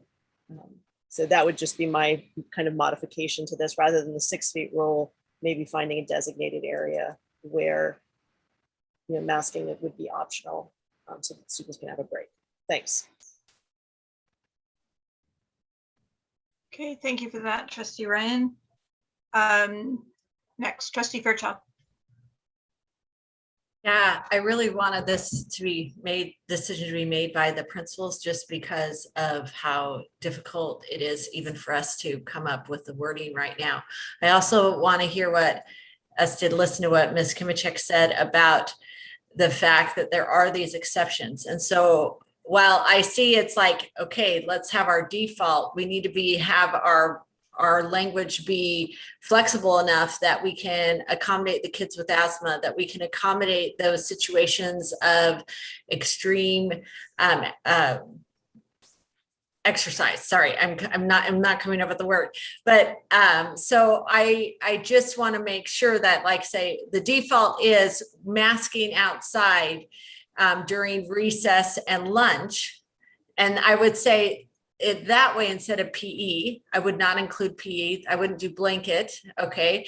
And then with designated areas for unmasking, and recognizing that there will be exceptions for students with health needs that may have other disabilities. But in certain areas, just that these are areas that require the mask. I worry about our language. It might need to be cleaned up, because we need to respect the needs of all of our students, but I do love the fact that we are going this route and that it's was really pushed by our community who wanted us to make the most healthy choices for the children. And so I thank those who spoke tonight. But anyway, those are my thoughts. Okay, thank you, Trustee Fairchild. So before I go back to you, Trustee Ratterman, because I see your hand is up, let me share my pearls of wisdom, which is just that what I'm hearing is that there's different, there's lots of different situations and cases of where students in this situation shouldn't be wearing a mask, or in that situation, we don't know about all of the health issues. It makes me kind of nervous to come down with an edict that says, okay, outside every 11-year-old and under needs to wear a mask. We talk about 12 and under, but it's actually 11 and under. But I worry about making a blanket statement about them all having to wear masks, because it seems like it's not giving the site administrator any latitude in making these decisions for their students. And so right now our guidance says they're not required, but they're strongly recommended. And what I would like to see is just the board saying it's very strongly recommended. Okay, it's like the exception should be take your mask off. Of course, you have to take it off if you're eating, but the expectation is to keep it on, and the exception is for a student to take it off if they really need to. Like, you're going to have some students who need that break, then they should be, and I don't think they should be in an area, I don't think there should be an area for kids taking their masks off, because I want them even more spread out if they are taking their masks off. And if you put them all in one area, then they're really close together. So I would say if a child feels they need to take a mask off, check in with the yard duty and find a spot where they're safely distanced from other kids, take their mask off, and then it would be okay. But I would like to see us tonight not put out anything specific saying, okay, exactly, here's what I think we need to do about requiring everyone, and rather just emphasize that the board feels that this is important, that our students 11 and under who are unvaccinated and aren't able to be vaccinated are wearing masks, and it should be the exception, not the rule, for them to take it off. So that's my take on it. I think I would vote against this requirement, not because I don't think it's a good idea, but I just don't think that we should be mandating it for every student at every school. Okay. I see Dr. Kemp and Karen both have their hands up. I'd like to hear their thoughts. Well, I have no thoughts other than we need to extend the meeting. Ah, shoot. Okay. Yes, we do. Okay, so let's deal with that. Now we are like nowhere through our agenda. But I am going to need a motion to extend. Dr. Kemp, I know we've postponed the HR action items. Can we postpone them again? Or yes, we can postpone those again. And I think our business one probably needs to be done. It needs to be done. Yes. Okay. We have information items. We have a CVRA communication plan. The consultant is here. And then we've got the 2 discussion items, which we could potentially bring back at another board meeting. Yeah, I think we're going to have to. And I know Trustee Ratterman had wanted those here, but I hope you're okay with us pushing them off to another meeting. So I'm going to say another hour. Do I have a motion from somebody to extend to 11:30? I'm going to make a motion to extend till midnight. Second, Lieberman. You can always end early. I appreciate that. Okay, so that was Trustee Ratterman, second by Trustee Lieberman. Is that right? Yep. Okay, then we will do go till midnight. We'll do a quick roll call on that. Trustee Canova? Yes. Trustee Fairchild? Yes. Trustee Gonzalez, Yes. Trustee Lieberman, Yes. Trustee Ratterman, Yeah. Trustee Ryan, Well, I wish we'd adjusted an hour, but I will vote yes. and I say yes, so that passes 7-0. So hopefully we won't have to stay till midnight, but now we have the flexibility to do that. Okay, so thank you for that reminder. Was that your comment, Dr. Kim? Okay. So then I saw our nurse, Karen, you have your hand up. I'd be interested in hearing your thoughts. Thank you. I do so appreciate everybody's concern for the safety of our kids. So we have to remember too that it is the outdoors for everybody in our community that is considered safer from our public health department. Yes, we have to make sure that the kids stay apart. I so much appreciate your pearls of wisdom, Ms. Moorhead. I agree that if we have designated areas for the kids, we're going to have the same issue. They're going to be too close together. They shouldn't be limited to just sitting and reading. They should be able to get out and walk or run or whatever they want to do and need to do. I also reflect in the spring when we had the children all coming back and everybody was worried on how are they going to mind the rules of being 6 foot apart? How are they going to tolerate having masks on and all this that we were expecting of them? And the pleasant surprise of administration, of teachers, to watch the children, the little kindergartners, walking the 6 foot apart, keeping their mask on, following the rules, and just being good. So I believe that that's going to be the same case with the guidance of our administration on all the individual school sites. So I think that's my input. Thank you very much. Yeah, kids always impress us on what they can do. Trustee Ratterman, we're back to you. Yeah, so I'm going to suggest a modification to my own motion and see if it flies with everybody. One, that we make the rule for middle and elementary school, because above that, they have the ability to vaccinate. That the students must mask if they're within 6 feet of each other. That the principals can require everyone to mask if that becomes an unworkable model. That there be exceptions for medical issues. So some of those are blanket exceptions be defined, like things like asthma. And then in special cases, those would be determined by the district nurse as to whether there's an appropriate exception. And that would allow that would keep most of the kids masked when they're within the 6 feet. And I covered most of the things that were brought up in our discussions. I will tell you on the masks, just the other day, I had to do a stress test. I showed up at Kaiser wearing my KN95 mask so that I would be extra careful. And as soon as they saw me in it, they said, "Oh, you can't use that mask. You have to take it off. Use a surgical mask," because it didn't have enough airflow. And so with that one, I was able to go up to 100% of my peak rate. Matter of fact, I got an accolade. I'll pat myself on the back. I survived the test. I finished the test too. But the type of mask you use will make a difference too, as to how tolerant you can be of it. And we may be able to, Karen may be able to give us some help as to finding masks that we can provide that will be easier for the children to tolerate. So that was the suggestion. Middle school and elementary. Ratterman,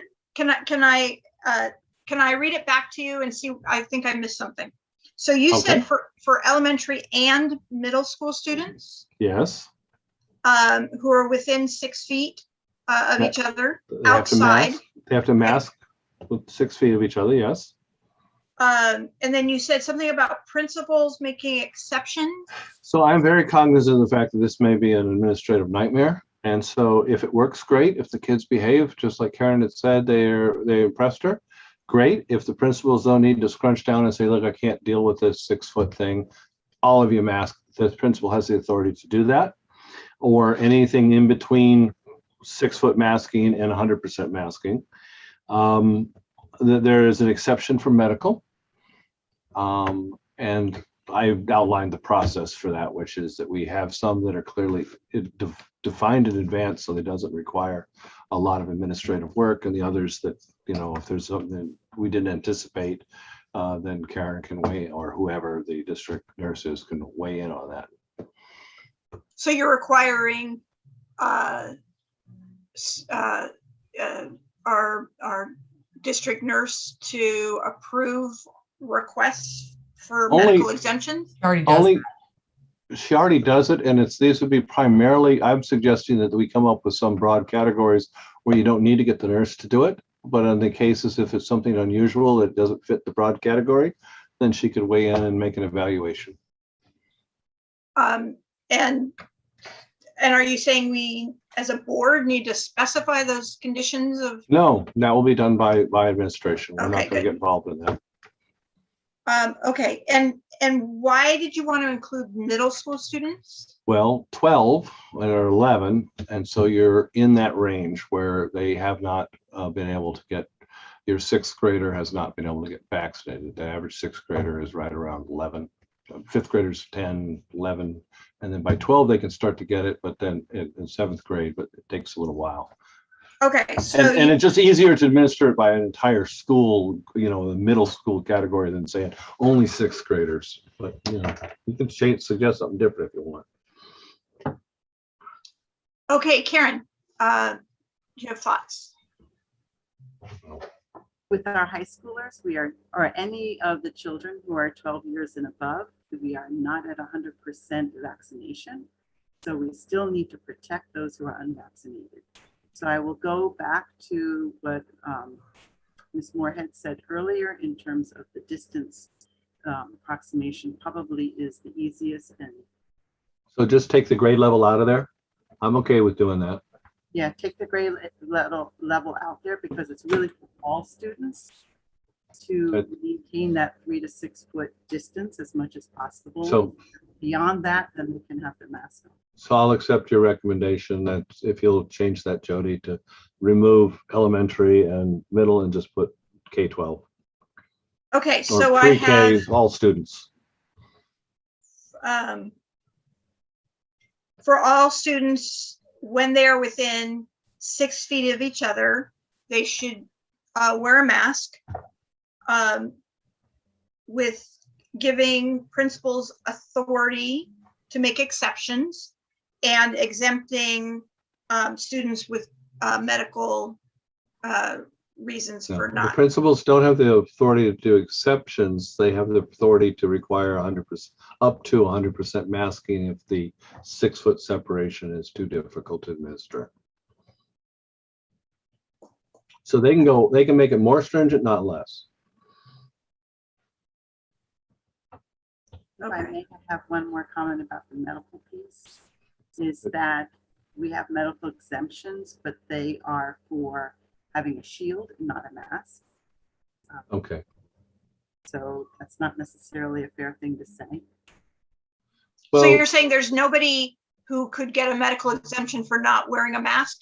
If they have a medical exemption, it's to wear a shield instead of a mask? Generally speaking, yes. I know of only one case where that's not the case, that the child has full exemption of not to wear either. But generally speaking, if that child is not within 6 feet of anybody on the playground, they're safe. And so are the children around them. I think I'm guilty of a semantic. To me, an exception includes whatever conditions are associated with the exception. So, okay, you have whatever, I'll make an exception, but part of that exception is you need to wear a mask or a shield or whatever additional requirements are. So now, because maybe a shield doesn't work for some kids, something else has to work for them. I don't know. So I thought that was part of the exception, is the requirement. The exemption will include whatever restrictions are imposed in substitution for the mask. Does that make sense? So either Karen or Dr. Kemp, can you give me wording for what you would suggest for this, for the medical exemption? Because I I don't want to think make we sure. should even touch it. I would say just like let the medical exemption language that already exists in the safety plan regarding the masking stay the way it is. Let's not even touch it. Oh, so just take it out. Just take it Are out. So you- all students TK or pre-K through 12th grade must mask if they're within 6 feet of another student or adult. Okay, it's good with me. Is my second go with that? That would be trustee Lieberman. Yes, and I definitely agree with Dr. Kemp that we don't touch the medical part of it at all. Yeah. Okay, so let me read it back to make sure that we're all on the same page. So then I have for all students must wear masks when within 6 feet of anyone else. Mhm. And principals have the authority Discretion. have the discretion To put in more restrictive masking requirements as necessary. to make, say that again, to make what? More restrictive masking requirements outside if necessary. We need to get Jody a secretary. I know, it's like, I don't write Really very great at fast. doing this. That's necessary. Okay, so I have, let me read it again. For all students must wear masks outside when within 6 feet of anyone else, and the principals have discretion to make more restrictive requirements if necessary. Mhm. Okay. Trustee Rademan, is that You got what it. you said? Okay, trustee Lieberman, that's what you seconded? Okay. I have one additional possible modification. What about adults who are on the playgrounds with the kids? That should be covered. That should be covered elsewhere. The adults are not part of this. It's strictly referring to students. So does our safety plan require the adults to be masked? Our current safety plan does not differentiate for outside masks between staff and students. So it currently says masks are optional and highly encouraged, and that applies to both staff and students. So I'm happy to make a separate motion about adults. Let's finish the one we've got. Okay, fair enough. Okay, so trustee Rademan, you have your hand up. Did you have another? I comment? just didn't lower it. Okay, trustee Fairchild, you have your hand up? Yeah, I just wanted to check in with the esteemed Ms. Kimachek and find out if she is comfortable with this motion, because as board members, we can make motions sometimes and not see the full ramifications. I know that you always get the big picture, so give us feedback and you'll still keep your job. Please.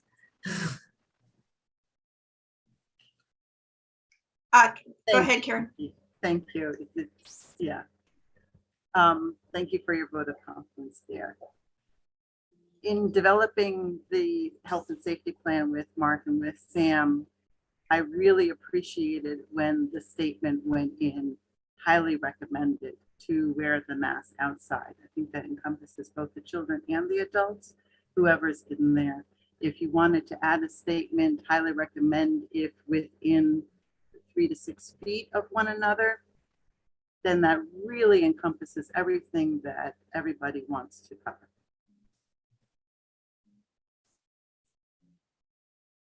So you just said, don't require it unless they're within 3 to 6 feet? Outdoors. And that covers your adults, that covers your children. That covers the grounds people, that covers anybody. Okay, so that's what our district nurse is saying, is that she sounds like does not agree with our request to require it. Trustee Lieberman? Can you read the motion back again? I just want to, I want to hear what the wording in, because to me, the motion, to me, when you say within 6 feet, to me, that encompasses adults, any adult near a child.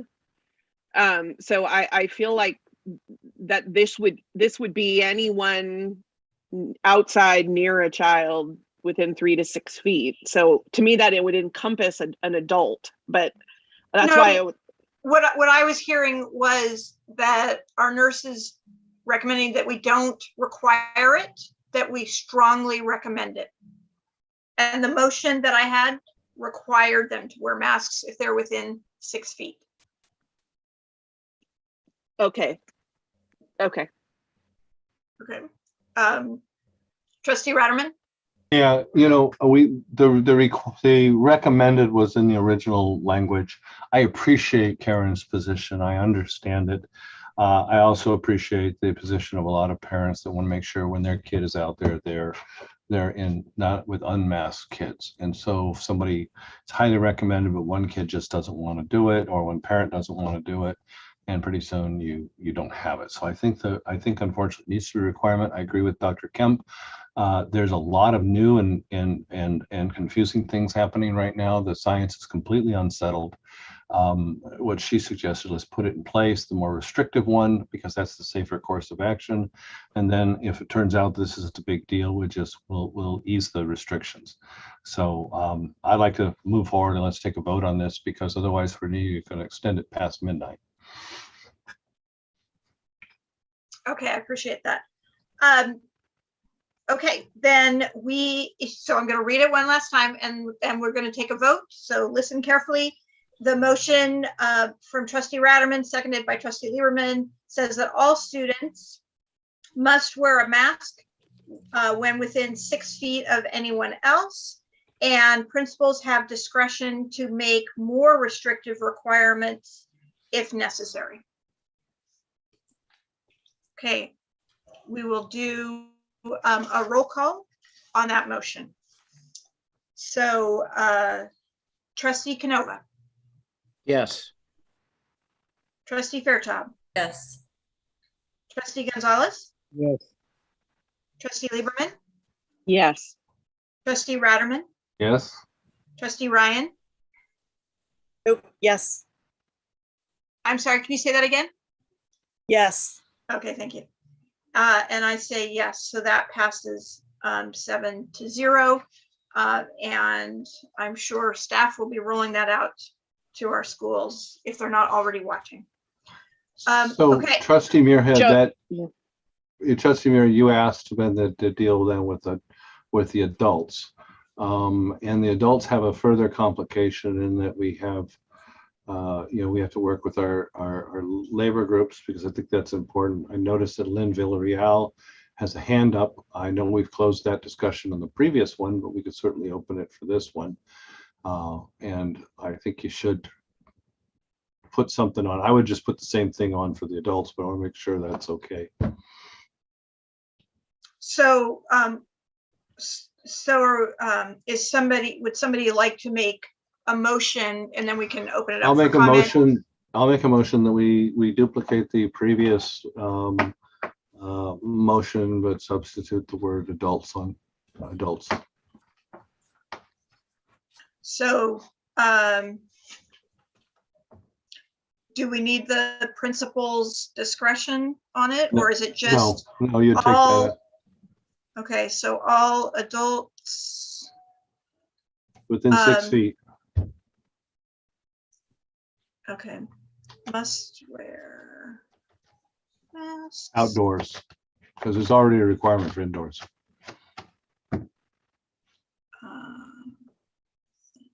6 feet. Okay, all adults must wear masks outdoors within 6 feet of anyone else. Yes. Okay, do we have a second on that motion? I'll second it. Okay. So any comments or thoughts on that motion? Trustee Fairchild. Thanks, President Muirhead. I've noticed that our CSEA president is waiting to speak, and I, as well as another member of the public, I know you closed public comment a while ago, but there have been several turns and twists in this conversation, and I wonder if we need to make sure we. Yeah, absolutely. I think I thought I just said that, but if I wasn't clear, I thought we would start this, and now that we have a motion on the table, we'll take if there's any one of the board members, and then I'll allow for public comment on this motion, and then we can finalize it. So is there any other board members who have thoughts about the motion around adults? I'd just like to hear Karen or Mark's thoughts, how if there's any issues with this, or if there's because this is slightly different from the safety plan. I have a thought. Based on what I heard earlier, it seemed to be adults in proximity to students. And so what if it was to modify what Trustee Rotterman said, within 6 feet of distance to students, but then maintain the option for adults that are not within 6 feet of students. That allows them to make a judgment and a decision knowing that they're not within student contact. I'm okay with that. Okay, and Trustee Lieberman, are you okay with that? Yeah, definitely. My concern isn't adult to adult. It's more adult in proximity to kids. Okay, so all adults must wear masks outdoors within 6 feet of students. Okay. Any other comments on this one? Okay, then I'll go out for public comment. If there's anyone from the public on the webinar who wishes to speak now on this motion about adults wearing masks, so now would be the time to raise your hand. And I will pass it over to Ms. Dorica. Thank you. And I'll have the host go ahead and bring up our time clock as well to help the members of the public. There will be a 2-minute time clock on the screen. And our first comment will be Lynn Villarreal. I'm fine with all of this. I raised my hand way back when you talked about changing the agenda, and I'd like to address that, but I'll wait till after this is over, if you're okay with that. I can't hear you, Jody. I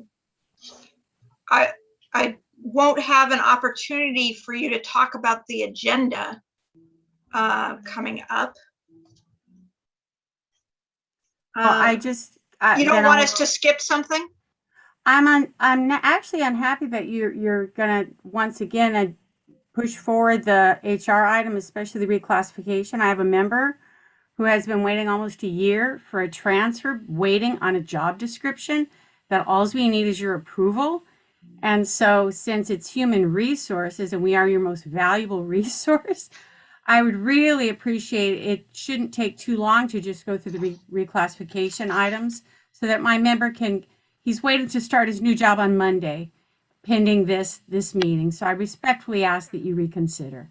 Thank you. Okay, thank you for that, Lynn. I appreciate that input on that. Okay, and back to you, Ms. Dorica.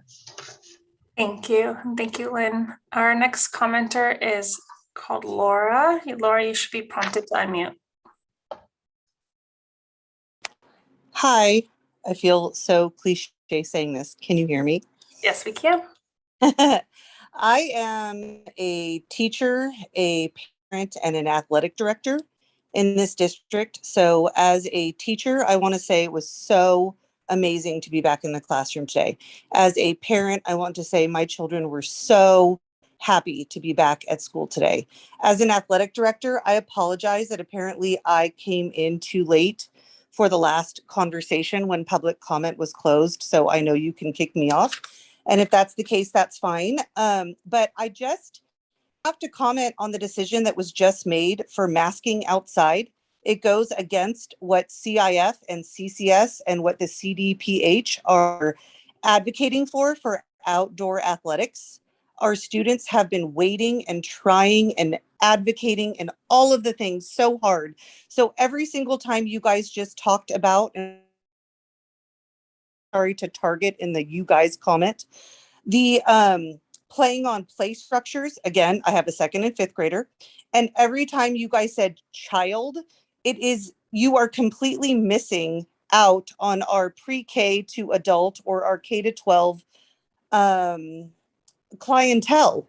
We have high school kids that have been vaccinated, that have the opportunity to be vaccinated, that their parents have the opportunity to vaccinate.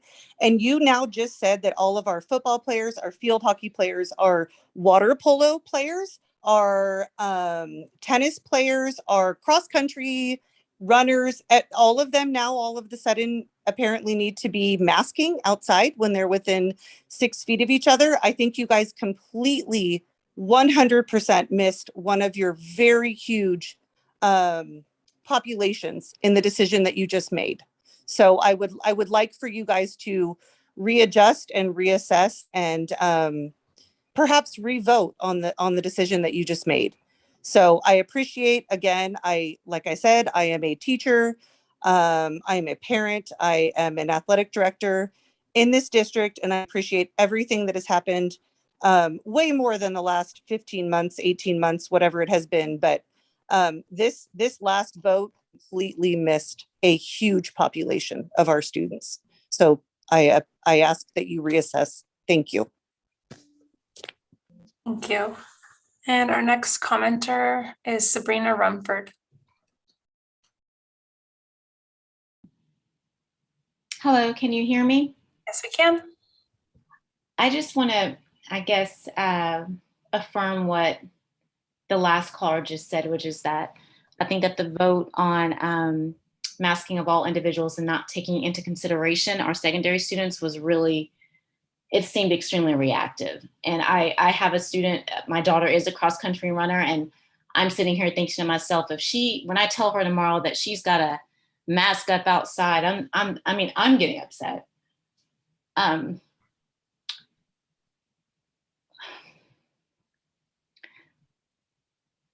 I just think that we need to take into consideration these teenagers and that they want some sort of normalcy. So I just would appreciate if you all could reconsider that. Thank you. Thank you. And our next commenter is Wanda Buck.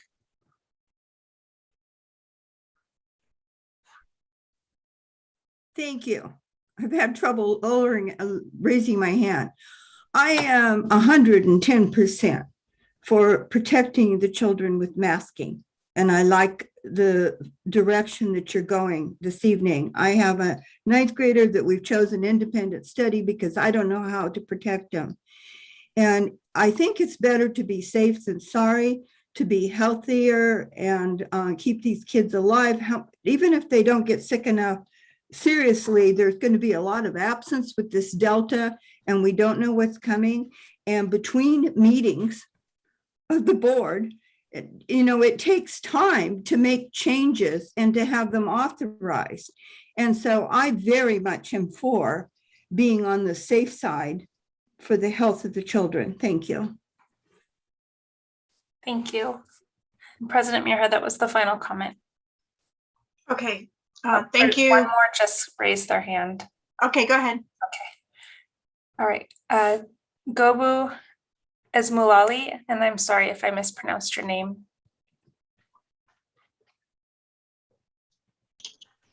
Hi, hello, can you hear me? Yes, we can. Yeah, thanks. So in the meeting, there are a lot of discussion regarding outdoor masking, but in the safety plan, outdoor lunch sessions are considered outdoor and less risky, which I think is wrong. Kids first grade and above in elementary are asked to eat outdoors in my school. Kids being kids want to stand, sit close to friends and eat. But during lunch, kids are going to be in the same place in close quarters without a mask for 22 minutes having lunch. This is a vulnerable point which is not taken into consideration properly in the guidelines, is what I believe. I understand it is tough to enforce social distancing during lunch for kids, but I feel it is important for children's safety. Just to note, during the last year, towards the end, we had kids coming to school, but they were not staying in the school for lunch. So that was something which was helping kids not to spread and not get affected. So that is one point. And the other point I want to bring is, like, during restroom breaks, there should be some orderliness to allow kids entering the restrooms and others wait outside. I've not seen any guidelines regarding this. I heard from kids who went to school today, my kids, there is no one coordinating the number of kids entering the restroom, and they just were waiting. So, and whether they are waiting outside. So please enforce this because it is missing. Thank you. Thank you for your comment. And President Muirhead, that was the final comment. Okay, thank you.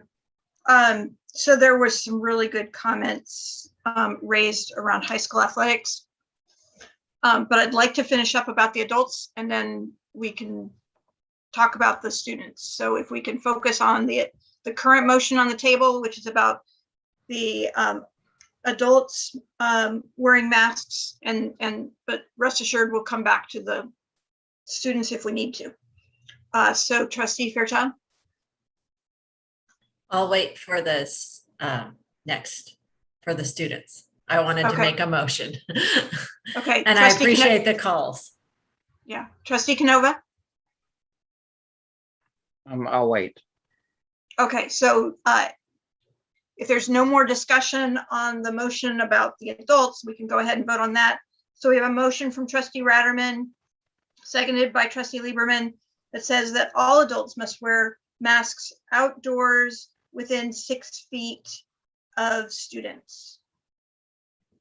Okay, and we will do a roll call. Trustee Canova. Yes. Trustee Fairchild. Yes. Trustee Gonzalez. Yes. Trustee Lieberman. Yes. Trustee Ratterman. Yes. Trustee Ryan. Yes. And I say yes, so that passes 7-0. Okay.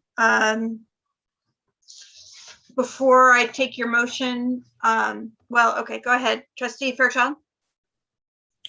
I went against my better nature and I didn't listen to Ms. Kimichek. So, lesson learned. I would like to make a motion to identify the following exemptions to the masking outdoor mandate that was just passed, that those in high school athletics and middle school athletics follow the guidelines that are already set forth for those athletic programs. Additionally, when doing exercise supervised by the PE instructor, masking will be determined by that teacher. Second. Okay, 1 sec while I catch up to you. So that was seconded by Trustee Ratterman. So exemptions to students wearing masks would include high school and middle school athletics that should follow guidelines. And I didn't catch what guidelines you're referring to. And then the guidelines, sorry, okay. The guidelines that were mentioned by I believe it's Stott, Laura Stott. And I think it's CIF or there, I don't know the initials, but You use athletic authorities. Regional Athletic Authority guidelines. Dr. Kemp, or Mr. Shield, do you have what wording should we use there following guidelines of who? Regional Athletic Authority is fine. You could also reference Put the CIF. league or CIF. Okay, which one should I use? What's the most accurate? Both of them are appropriate. You can use League Authority and CIF. Okay, well, CIF is shorter to write. Well, CIF is. Will they have the same? Will they have the same rules? The League Authority and the CIF? No. Or is that the same people? No, CIF is your state organization. League Authority is local. So is it an and or an or? Do we follow the guidelines of the League Authority and CIF or whichever ones apply to our athletes. Generally, it's the league. Okay, so then I'll read it back. So the motion is to have exemptions to our previous student mask mandate for high school and middle school athletics should follow the guidelines of the league authority or CIF, and all PE should be determined by the PE teacher. Yeah, all masking in PE classes would be determined by the activity and the PE teacher. So there are some, however, how would you word that? I think just PE would be determined by the teacher. Okay. So they can decide. And you're talking PE Outdoors. outdoors. But Outdoors. I was thinking for TK to high school, it'd always be determined by the teacher. Yeah. Okay. Got it. And Trustee Ratterman, you agree with those changes? Yes, I do. At the second, okay. Okay, so Trustee Fairchild, you still have your hand up? Was there more? No. Okay. I believe we've lost our timer, so I don't know the person who's in charge of the timer. Just point that out. Thank you. Okay, Trustee Canova. Just wanted to say, and and here I'll lower my hand. The way we're doing this is so disorganized.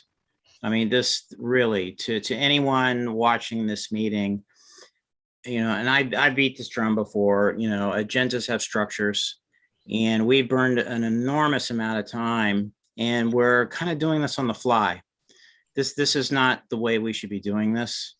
I say, we have a motion on the table. I really don't feel this is the way we should do this business, but let's vote on this motion and let's move on.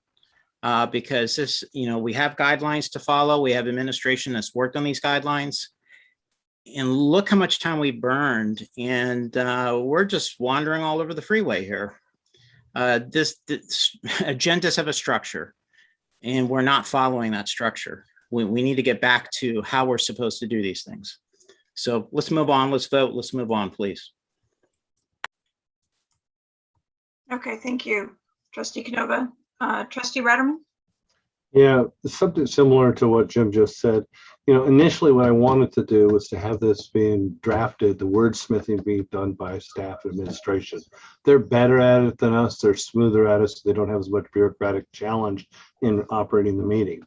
Unfortunately, there was something that was felt was an urgent need to be addressed, and it needed to be done now. So we've gone through this wordsmithing process that we as a board are not good at.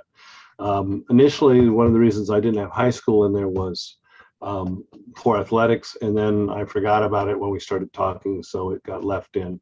I think the amendments are good. Let's vote on it. Let's move on, because we're going to play heck getting this meeting done by midnight. Okay, so I just want to check in with Karen. Do you see any issues with the motion as it is now?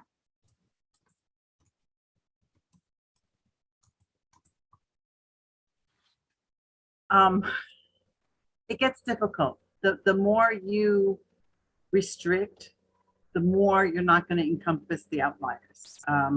So I leave it to you on how you feel you're doing things, but I still go back to the recommendation of leaving it as it is in the health and safety plan with the restriction of 3 to 6 feet.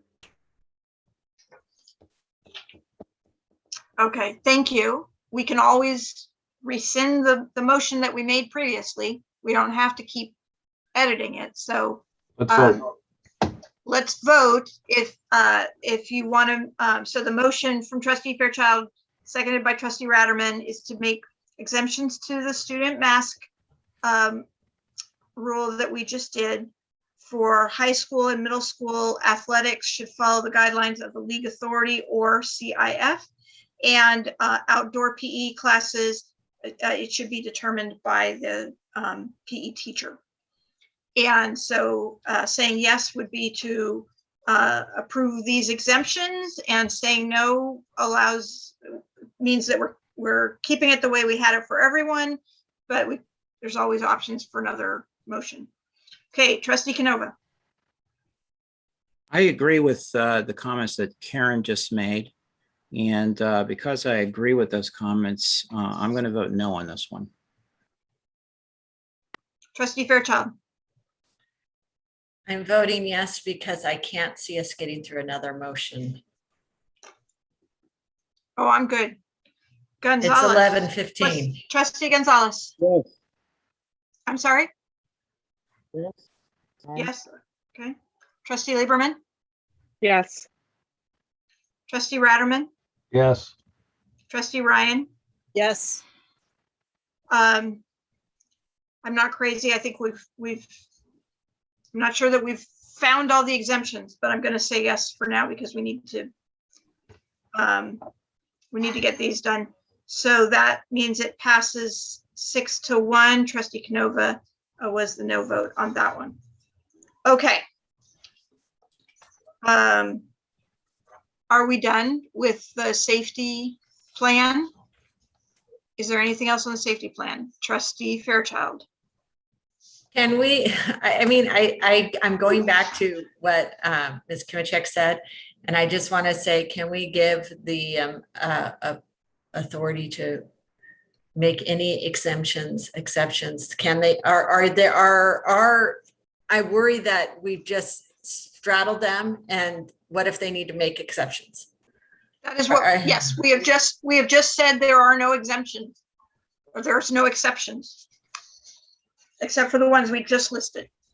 Well, I think if someone has an accommodation, we can't turn that down. So it doesn't matter what we voted for. If they have an accommodation that is something different, we have to do that. I understand that, Michelle. Yeah, no, I'm not talking to you. Actually, I was talking. Jody was saying, no, there's no exception. I'm like, I think there actually is, even in what we've done. I'm agreeing with you. So I just, I worry. I go back to the original motion, even though as a parent, I want them masking to what we were asked to do.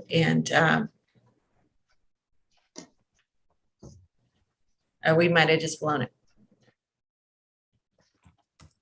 Well, I'm open to a motion to rescind the original. I mean, we could say we started at the beginning, we've made it all this way. We can change our mind. If we end this meeting the way it is now, then tomorrow it's going to stay the way what we've just said. Yeah, I'm going to make a motion to do the order of the day, which is priority motion, please. I'm sorry, what was that? Motion to do the order of the day, basically back on the agenda and move forward. I think if something comes up in the next 2 weeks, the staff can bring it back to us and say, hey, y'all screwed something up, and we'll fix it then. Okay, so basically you're saying you want to move on? Yes. Okay, so I'm not seeing any other hands up. I'm not seeing any other comments. So I think we are at that point where we can move on. I'd like to make a motion to approve the consent calendar. Wait a minute. We're not there yet. We're not there yet. We actually, before we get to that, we have public comment on unagendized items. So at this point, if there's a member of the public who wishes to speak on something that is not on the agenda, now would be the time to raise your hand to speak on that. If it's on the agenda, we'll get to you later. But if there's something that you want to speak on not on the agenda, now is the time. So I will turn it over to Ms. Dorico.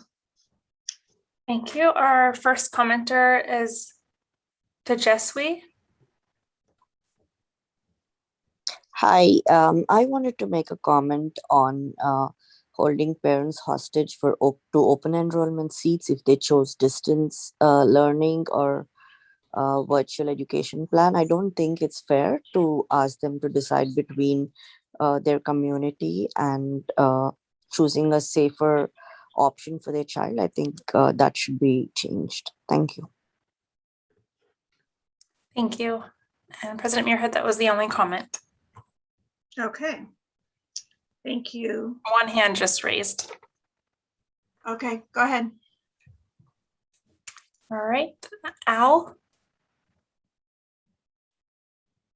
Good evening, board members. I've been just kind of listening, and I feel as a parent a little bit frustrated that this meeting this evening is so disorganized, and I'm feeling from a lot of other parents that it seems like school is very disorganized, and it almost seems like maybe school should not have been started yet. You guys have a lot of big decisions you haven't been able to make yet, and it's very frustrating. I know for myself today, my son ended up sick. My healthy son had to stay home because obviously COVID. We don't think it's COVID, but we couldn't even get an answer about when our child could go back to school.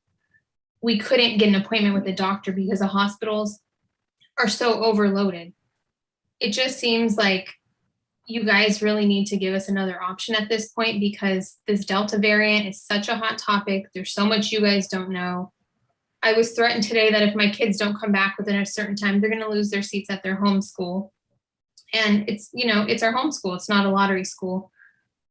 I am besides myself, and I really wish you guys would give us an option, a third option, a true virtual learning situation like we did before, not this independent study, because nobody has all the answers right now. We need to give people options so their kids feel safe. Back to the playground thing also, our kids did baseball, masks on, a full season, some 100-degree days, they were fine. I think kids can handle a mask outside on a play structure for 20 minutes during recess. These older kids, I understand the conversation with that, but the younger ones, they can't get vaccinated. We got to push forward with the masks, and we got to offer options to families. Please think about a distance learning option. Thank you. Thank you. And our next commenter is Laura.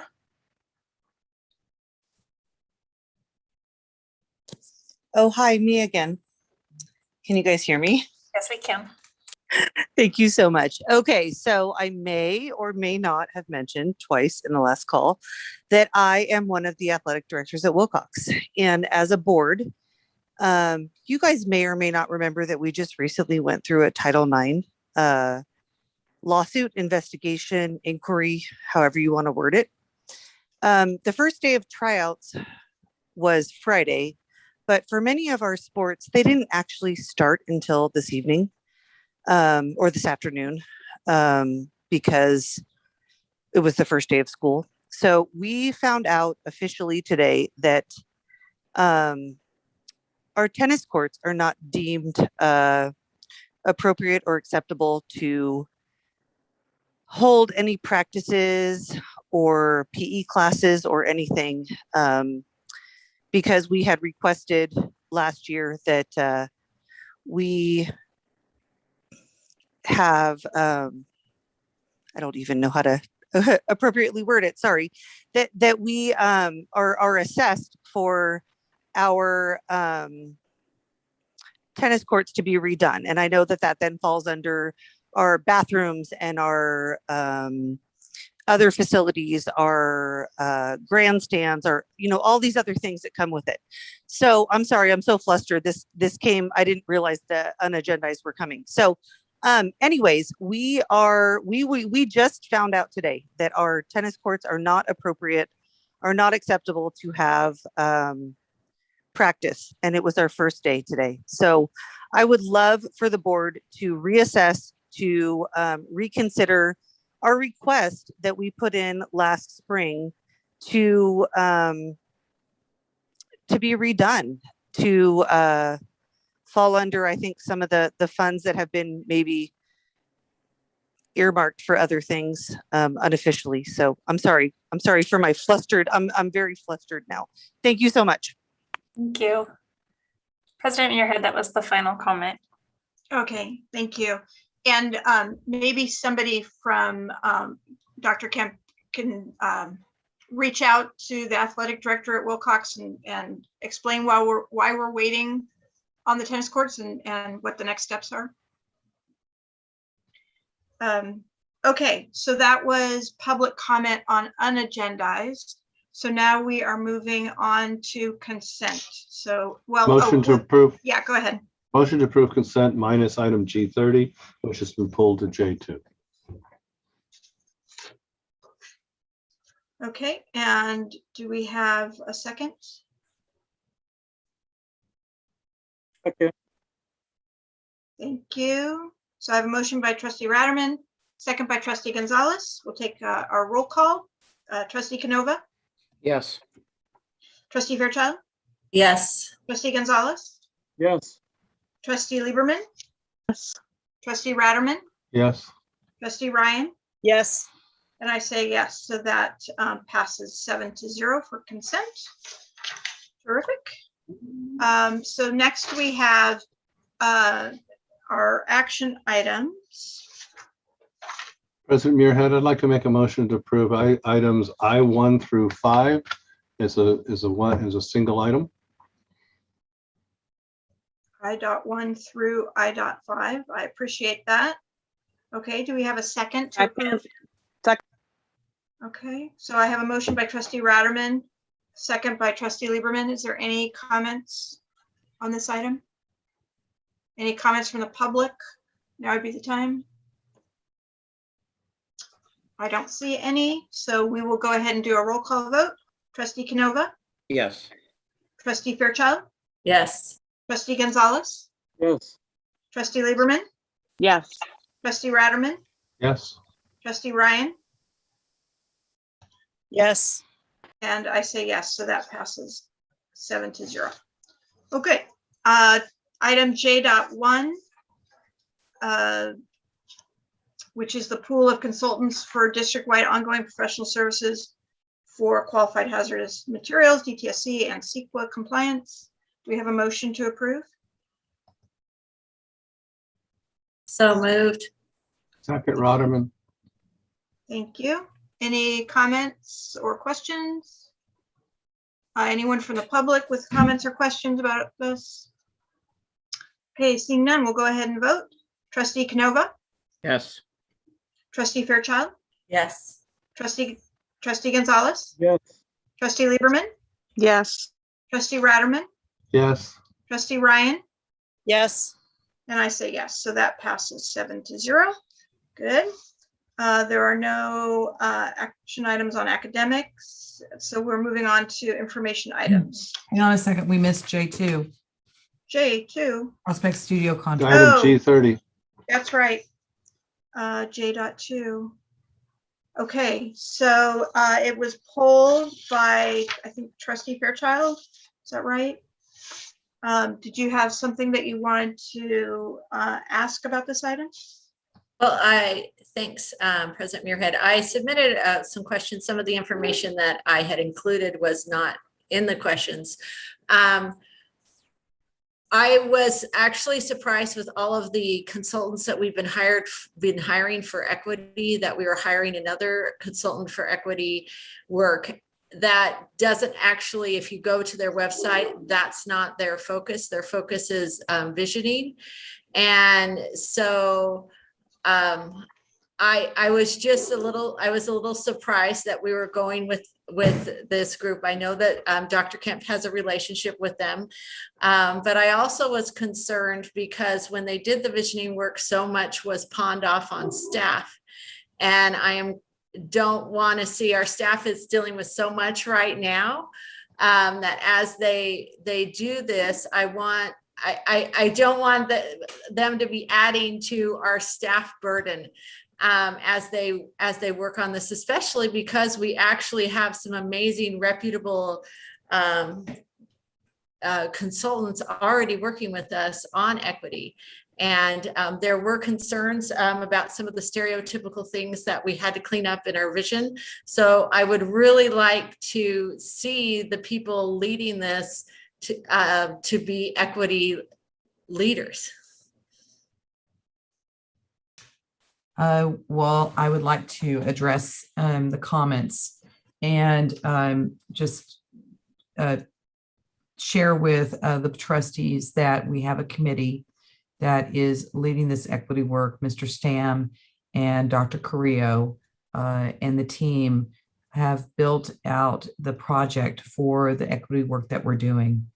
The contract with Prospect Studios is not to dive into the equity work, but rather do the program management work behind the scenes. And I'll ask Dr. Carrillo to talk about who was evaluated, how was it selected, why did they make a decision to work with Prospect Studios?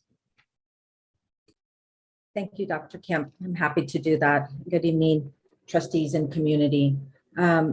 after we received or developed our strategic plan, we realized that there was quite a bit of work that we needed to do in the area of equity, or work that we needed to do that was going to be formalized. And due to the scope and the depth of the work that was laid out, we assessed that we were going to need support in the area of technical domains, facilitative domains, and as well as strategic domains. And those are all areas in which Prospect Studio is definitely has expertise, as well as the equity piece. So we looked at different options when we decided that those were the areas that we were going to need the most support. And after doing an assessment, did land on Prospect Studios. And there were some specific reasons why we decided to move in that direction. One is exactly because they had experience working with our district already, as far as the strategic plan was concerned, and understood how equity really was a common thread across all of the different goals that we would be working in.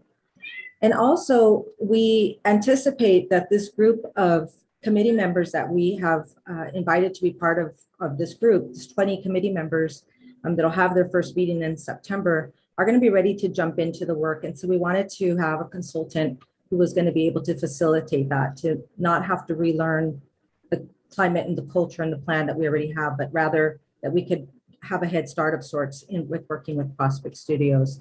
So we're very confident that they are going to be able to help support us. We do have other consultants that we're going to be pulling in, so it'll be an integrated and parallel process to other work that we already have in place. Okay, thank you for that, Ms. Carrillo. Is there a motion to approve? All right. So I have a motion from Trustee Ryan, a second from Trustee Gonzalez for this contract with Prospect Studios. Any other comments or questions from the board or from the public? Now would be the time to raise your hand. Okay, seeing none, we'll go ahead and take a roll call vote. Trustee Canova? See, and this is why when meetings go this late, it's unfortunate, because at this hour, when we want to dig into something like this, it's 11:30. We have a motion. We have a second. Yes. Trustee Fairchild? No. Trustee Gonzalez? Yes. Trustee Lieberman? Yes. Trustee Ratterman? No. Trustee Ryan? Yes. And I also say yes. So that passes 5-2 with Trustees Fairchild and Ratterman against. Okay, so now we can move on to our information items. We're at L.1, reports from union presidents. I see. President Muirhead, there was a hand up. That's Ms. Swisaki. I think she is she's representing our union tonight.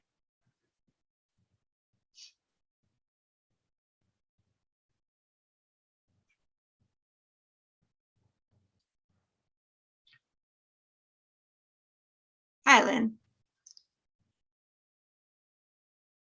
I thank you very much for going ahead and considering that item. I really appreciate it. My member is very happy. Thank you very much. And in lieu of, because you spent time on that, I will forego my report for tonight. Thank you. Thanks, Lynn. I'm glad we could make that happen. Thanks for bringing it to our attention. Thank you very much.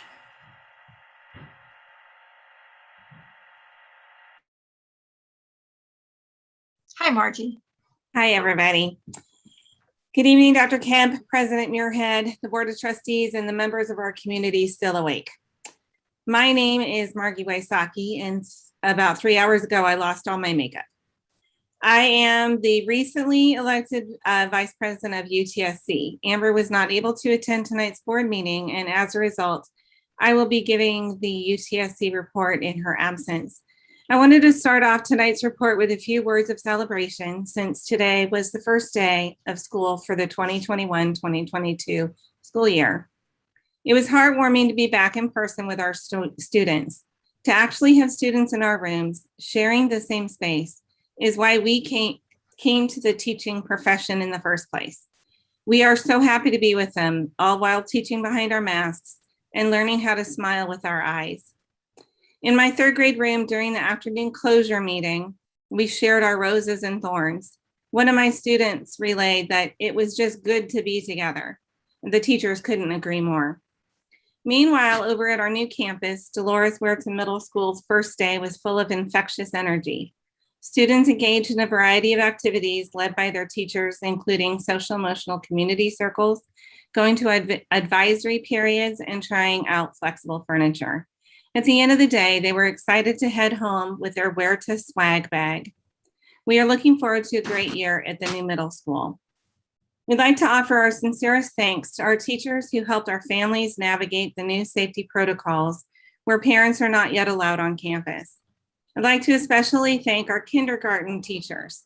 As you probably know, kindergarten parents typically walk their children right to the classroom door, if not inside the room. This year, our kinder students had to say goodbye at the gate, which was a challenge not only for our new learners, but also for their parents. Our kindergarten teachers helped soothe the frayed nerves of children and adults alike. Across the district, our teachers simply rocked the first day. UTSC would also like to give kudos to all the staff who helped navigate this extraordinary start, from principals to secretaries, from custodians to food service, and from our paras to our yard duty supervisors. Now on to the rest of our report. Amber and I enjoyed meeting Dolores Huerta this past Saturday opening at the Dolores Huerta Middle School.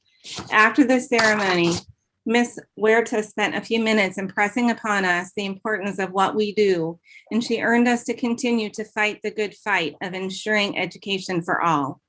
What an inspiring woman who is an exemplary model of a leader in our profession. UTSC is proud to share that we have donated $2,000 to Donors Choose. This donation will be used to support the projects of 20 UTSC members throughout the district, positively impacting 9 of our school sites. Next month, we will kick off a partnership with Magical Bridge Playground to help bring an inclusive playground for our students, families, and our community. In September, UTSC site reps will be asked to hold coin drives at their sites to raise money, which will allow their school sites to be recognized on the sponsor's wall. We will report back to the board in the future regarding the status of the coin drives. In addition, UTSC will be donating $25,000 to Magical Bridge Playground to fund the building of a peaceful hideaway, of a peaceful hideaway hut, which is an inclusive playground structure for all ability levels. 2 weeks ago, UTSC held our first leadership retreat.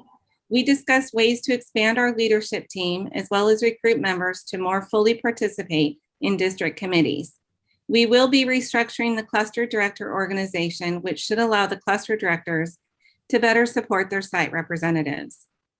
Unfortunately, we must also express our sincerest disappointment and concern regarding the process the district used in closing the opportunity program yesterday, the day before school began.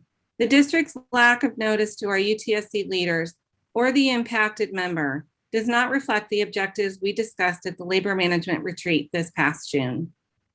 UTSC will continue moving forward with the best interests of our students as our guiding principle. As we've stated on more than one occasion, UTSC continues to be committed to the labor management partnership, and we will continue to strive for open, transparent conversations to be held with our sister union and the district office. Finally, it bears mentioning that this school board was in closed session for 3.5 hours. Starting the public portion of the meeting after 9 o'clock at night precludes some of our members of our public from actively participating. I hope the school board will consider limiting the first closed session and employ a second closed session, as is indicated in this evening's agenda at item Q. In closing, we want to acknowledge that our teachers will make the second day of school as successful as the first. This concludes the UTSC report. Thank you, Margie. It's nice to see you here. Thanks for reporting on the first day. Thank you. Great to hear. Okay, the next item is L.2, report from Director of Bond Projects.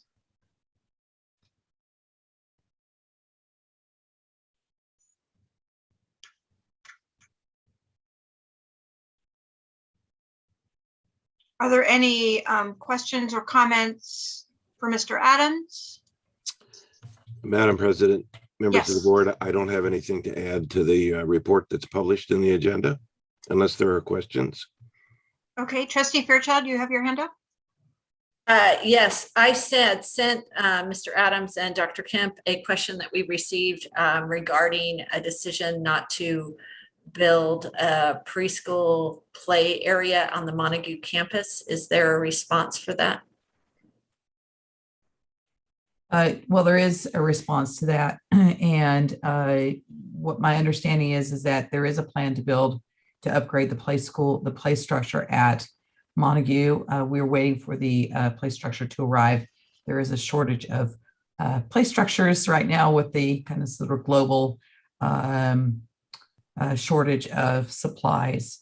My understanding, talking with Mr. Shield today, was that it is a planned improvement for that school site. And we're talking the preschool, not kindergarten?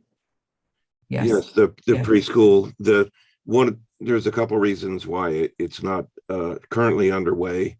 One is that the area for the preschool playground had to take some area away from the adjacent city pool area. And Michelle Healy had to work out an arrangement with the city Parks and Rec Department to realign the fence along the backside of the campus, and that's been done. The other reason that that project is followed on with from the other ones is that we couldn't take all preschool playgrounds offline when we did them all together. So that the Montague program kept in operation while we had the other schools offline. But there's no difference between Montague and any of the other preschools. It'll be a major improvement. It'll take several months to complete, but when we're done, it'll be comparable to all the other preschools. So is there an estimated completion date or anything like that at this time? We would like to see if we could complete it through the school year. Okay. We've had discussions with the principal at Montague about how we could be able to do that, but we still have to get the permit issued by the Division of the State Architect. We'll have weather to deal with, and the supply chain for just about everything has been disrupted because of COVID-19, but we're committed to complete it as quickly as we can. Okay, thanks so much. All right, Trustee Gonzalez, you have your hand up? Yeah, I know we had a comment this evening as far as the tennis courts. I know that Mr. Adams has brought forward some costs and things of that would be within the scope or within the budget of our bond project, or actually some of the other monies. But if we can basically look at getting that on the agenda so we can have an up or down vote, I think it's inequitable for our students at Wilcox not to be able to use those courts and whether it's PE or whether it's a tennis team. So to bring that back and slash possibly the bleachers as well. Okay, thank you for that, Trustee Gonzalez, and that's scheduled to come back as soon as we have cost information for the Patrick Henry site. Is that correct, Mr. Adams? We're working on that, yes. Yeah. Do we have a timeline on that? I don't currently have. Yeah. Okay, I know that's just Tonight, I don't know. right. It's just starting. Yes. Okay. Thank you. Madam President, I believe the timeline was about a year away. I don't think that we should be waiting a year to have our Wilcox tennis team or Wilcox PE classes waiting for that. So I don't know if we can bring that up sooner rather than later.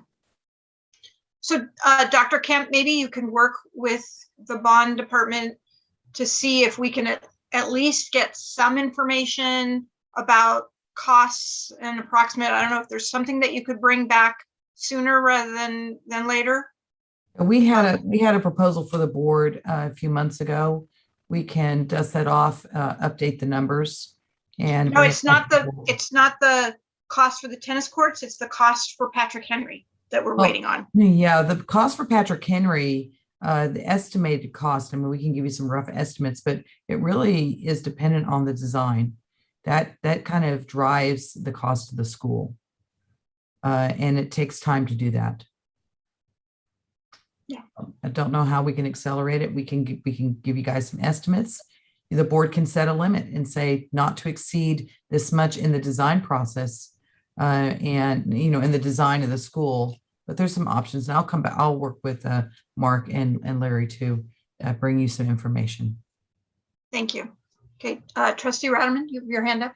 Yes, I do. Okay, so real quickly, the challenge we had is we want to make sure we don't run into a situation where the money we promised that we would spend the BB bond didn't get spent in the right areas, which is why the board delayed putting through the an approval for the tennis courts. The idea is very attractive. What I'd like to ask is if there's any way to look at this as a repair of the existing facility, a Band-Aid, if you will, because until we get the number, I personally won't support spending that bond money places in addition to what was previously authorized until we know that we have sufficient funds to do that. And we've gotten burnt once in the past with this. I don't want that to happen a second time. But if we can take a look at repairing that facility enough to make it meet the standards, enough to be usable and serviceable, and then later we can do the more expansive, assuming the money is still there, we can do the more expansive repair with the bathrooms and all of the other things. It may be the DSA precludes us from doing that, but I think there probably is a mechanism, if we look at it, that we can find a way to limp by until we can go to the full extent. Thank you very much, you guys. I just wanted to take a second to say to Larry and to everybody in your team, what a phenomenal job you guys did on the Agnews property, Agnews and Dolores Huerta. That was very impressive. One question I asked you at that time was whether or not you anticipate, I noticed in the report you say you do not anticipate any delays for the opening of the Kathleen McDonald High School, but that's something, any point where you see that there's something that might delay that or et cetera, please let us know, keep us on top of that. It's really important to us that it opens on time. And as usual, you'll pull off your normal miracle and make it all come together. We're expecting it. Thank you very much, sir. All right, thank you, Trustee Ratterman. Thank you, Larry. Yeah, I got to agree with Trustee Ratterman. Those campuses are beautiful. Okay, we're going to move on, and I'm looking at the time. Dr. Kemp, I know we have somebody waiting to talk about the CVRA communication plan. I'm wondering if we can just go straight to that and skip items 3 or 4. Does that Williams Valenzuela report need to be done? Is that a requirement? We have a 10-second statement to make to the board. Okay, so can I Dr. Gonzalez? Can I skip the Director of Facility Development Planning? And we didn't receive any questions ahead of time on that. Yeah, okay. Dr. Gonzalez? Let's move to item L4. Basically, there's nothing to report. And you can see the statement. Thank you. That's all we need. Okay, that was the Williams Valenzuela quarterly report. Okay, so we are moving on to item L.5, which is our CVRA communication plan. And before we start it, since we only have 10 minutes, can we do this report in 10 minutes, or do we need to delay this this information? I think we can do this in 10 minutes. So in 10 seconds. Good morning, everyone. Oh, I'm so sorry if I cut you off. I'm so sorry. Good morning. It's still good evening for 10 more minutes. So nice to see you. Yeah, if you could just take a few minutes to just go over it. We have to end our meetings tonight at midnight. So what I will do is, considering this is the 5th business day since we just signed the agreement, phase 1 is underway. The format of the reports that you have in your packet are the way we're going to move our reporting process forward. So rather than talking about the bigger kind of all the way through December, it just makes more practical sense to attack the elephant in smaller bites. Where we are right now is phase 1, which we do anticipate ending the week of August 16th. Phase 1 is, again, it's about content gathering, interviews with stakeholders. So you will be getting contacted by my team in terms of interviewing and adding more shape to this broader conversation of what the districts should look like, all of the different elements that go into these typical CRVA conversations. We're also in the process of content development for the website, in process for social media content development. Our frequently asked questions is in draft 1.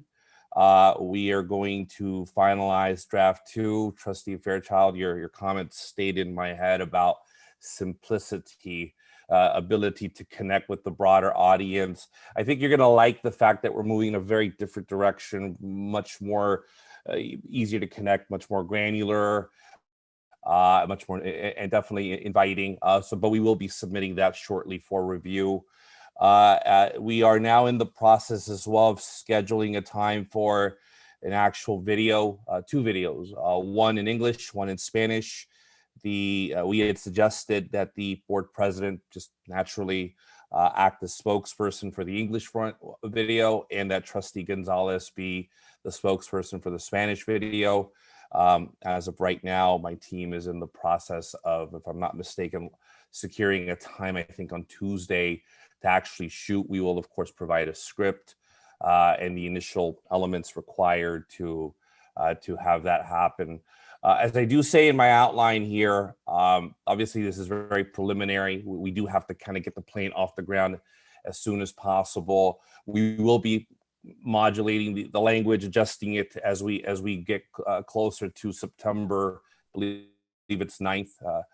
So I do want you to keep that in mind in that process. But I do talk about the fact that I think it would be really helpful for the board to think about the concept of an ad hoc committee on this topic. 2 or 3 of you acting in an ad hoc committee, working in conjunction with my team, working in conjunction with Jen as well, I think would be really helpful from ensuring that the board's voice is included in this process and really melded in this process. But equally also just real-time feedback back and forth, I think is tremendously helpful. I've been working with public boards and have served on many for 25 years, and I understand that every community is different. Every board wants to have and should have the opportunity to really shape the messaging, since as I stand by my earlier position that I talked about last time, which is this isn't just about redistricting. This is about utilizing redistricting as an opportunity to further establish a bond with your electorate, your constituents, the people that were so passionately on this call earlier today. So I do recommend that. And what I'm going to do is I'm going to jump off and give you the space to ask me questions. I see Trustee Ratterman has his hand up, but I also wanted to give you the space to, at the very least, kick the tires on this ad hoc committee concept. Thank you very much. I know we don't have a whole lot of time before the first meeting, and so I really like this idea of an ad hoc committee so that we can iterate on that with a small group of board members so we can move quickly on this. I really appreciate that suggestion. So I'm looking to formalize that tonight so that we create that committee. Trustee Ratterman, you have your hand up. You want to start? I do. So thank you very much. I've looked through, obviously read your report. I like the progress you're going and the direction you're going. The one thing I did want to do, it isn't necessarily relevant to this one per se, but as we move forward, that's something I'm very interested in. I've talked about it before. We mentioned it when we approved it. I want to make sure that the board has a weigh in on the scope of the material going out, how far our reach is into the community, this type of thing, and maybe even with some options on that. Say, look, if you want to reach out to 10,000 or X% of the electorate or whatever, and what type of people we do the outreach to. I think it's really important that we agree and understand who's getting the message and the message is getting out to the appropriate people. That's it. I just wanted to make that comment again, because I know that we're going to get in a crunch, and my fear is that will get lost, and then I will be causing everybody grief. No, well, I think it's a great point. And funny enough, between you and Trustee Fairchild, your points were very clear and did stay in my mind and my team's when we talked after the fact. And that was really the genesis of this ad hoc committee structure that we're proposing. I do it quite successfully with other legislative bodies such as yours, and it is an opportunity to ensure that items such as the ones that you just discussed do not get lost through the cracks. So 100% we are on the same page, and I want to make sure we're holding hands every step of the way, particularly at 11:55 at night. If I pass out, I definitely need someone to hold my hand. Okay, thank you. So I am looking for one or two people to join me on this ad hoc committee. If anyone is interested in doing that, otherwise I can just pick people. I see Bonnie has some interest, Andy has some interest, Michelle has some interest. That is too many people. So my hand is up. Can you, before you move on to this? Sure. Yeah, okay. I wanted to get this set. We have 4 more minutes. Yeah, I know, but it's late. So and you took Andy's comment, so you need to take comment. Okay, Trustee Ryan, go ahead. Okay, thank you.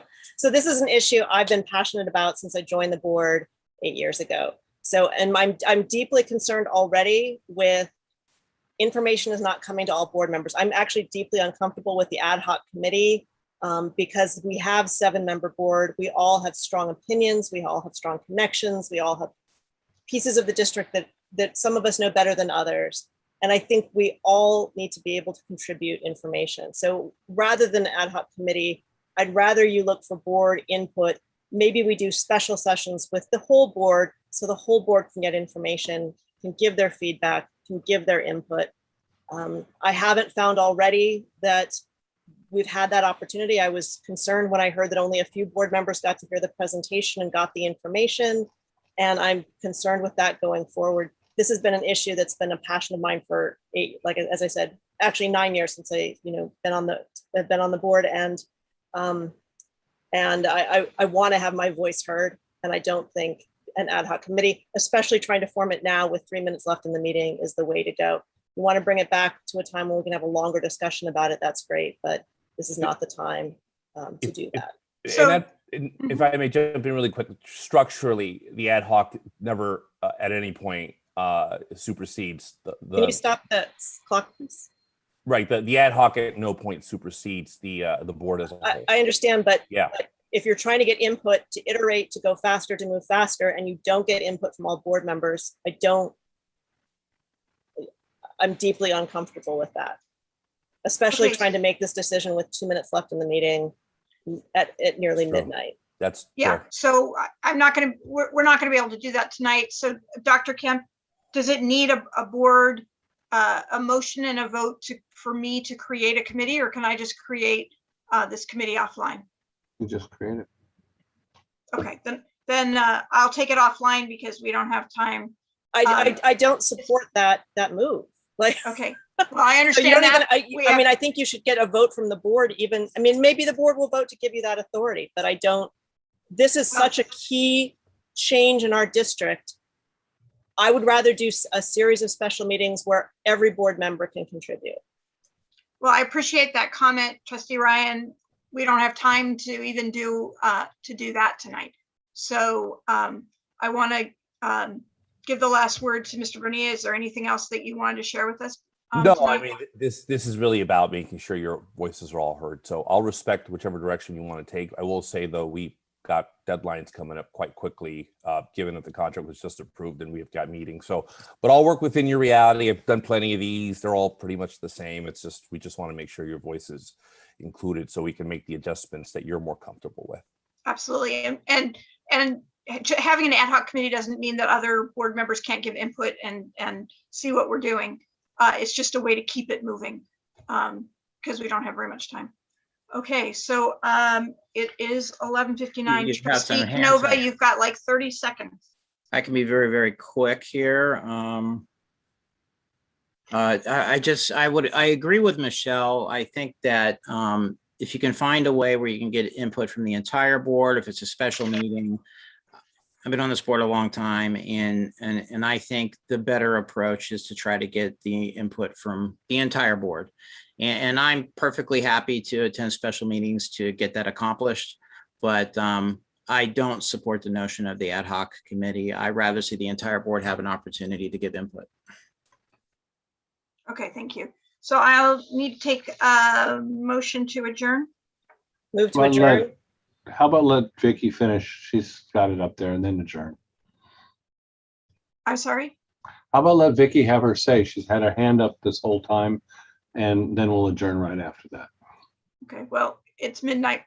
Go ahead. I understand. Trustee Fairchild, go ahead. I'll just make the motion to adjourn. Oh, we already have a Second. motion. I did. Can you second it for me? Trustee, Thank you. so I have a motion from Trustee Ryan. I'd already heard a second from Trustee Ratterman. Doesn't really matter too much. We're just going to adjourn. So I'll do a roll call vote. Trustee Canova, Yes. Trustee Fairchild, Yes. Trustee Gonzalez, Yes. Trustee Lieberman, Yes. Trustee Ratterman, Yes. Trustee Ryan, Yes. and I also say yes. So that passes 7-0. Thank you all for the long meeting, and have a great second day of school tomorrow, everyone. Good night, everyone.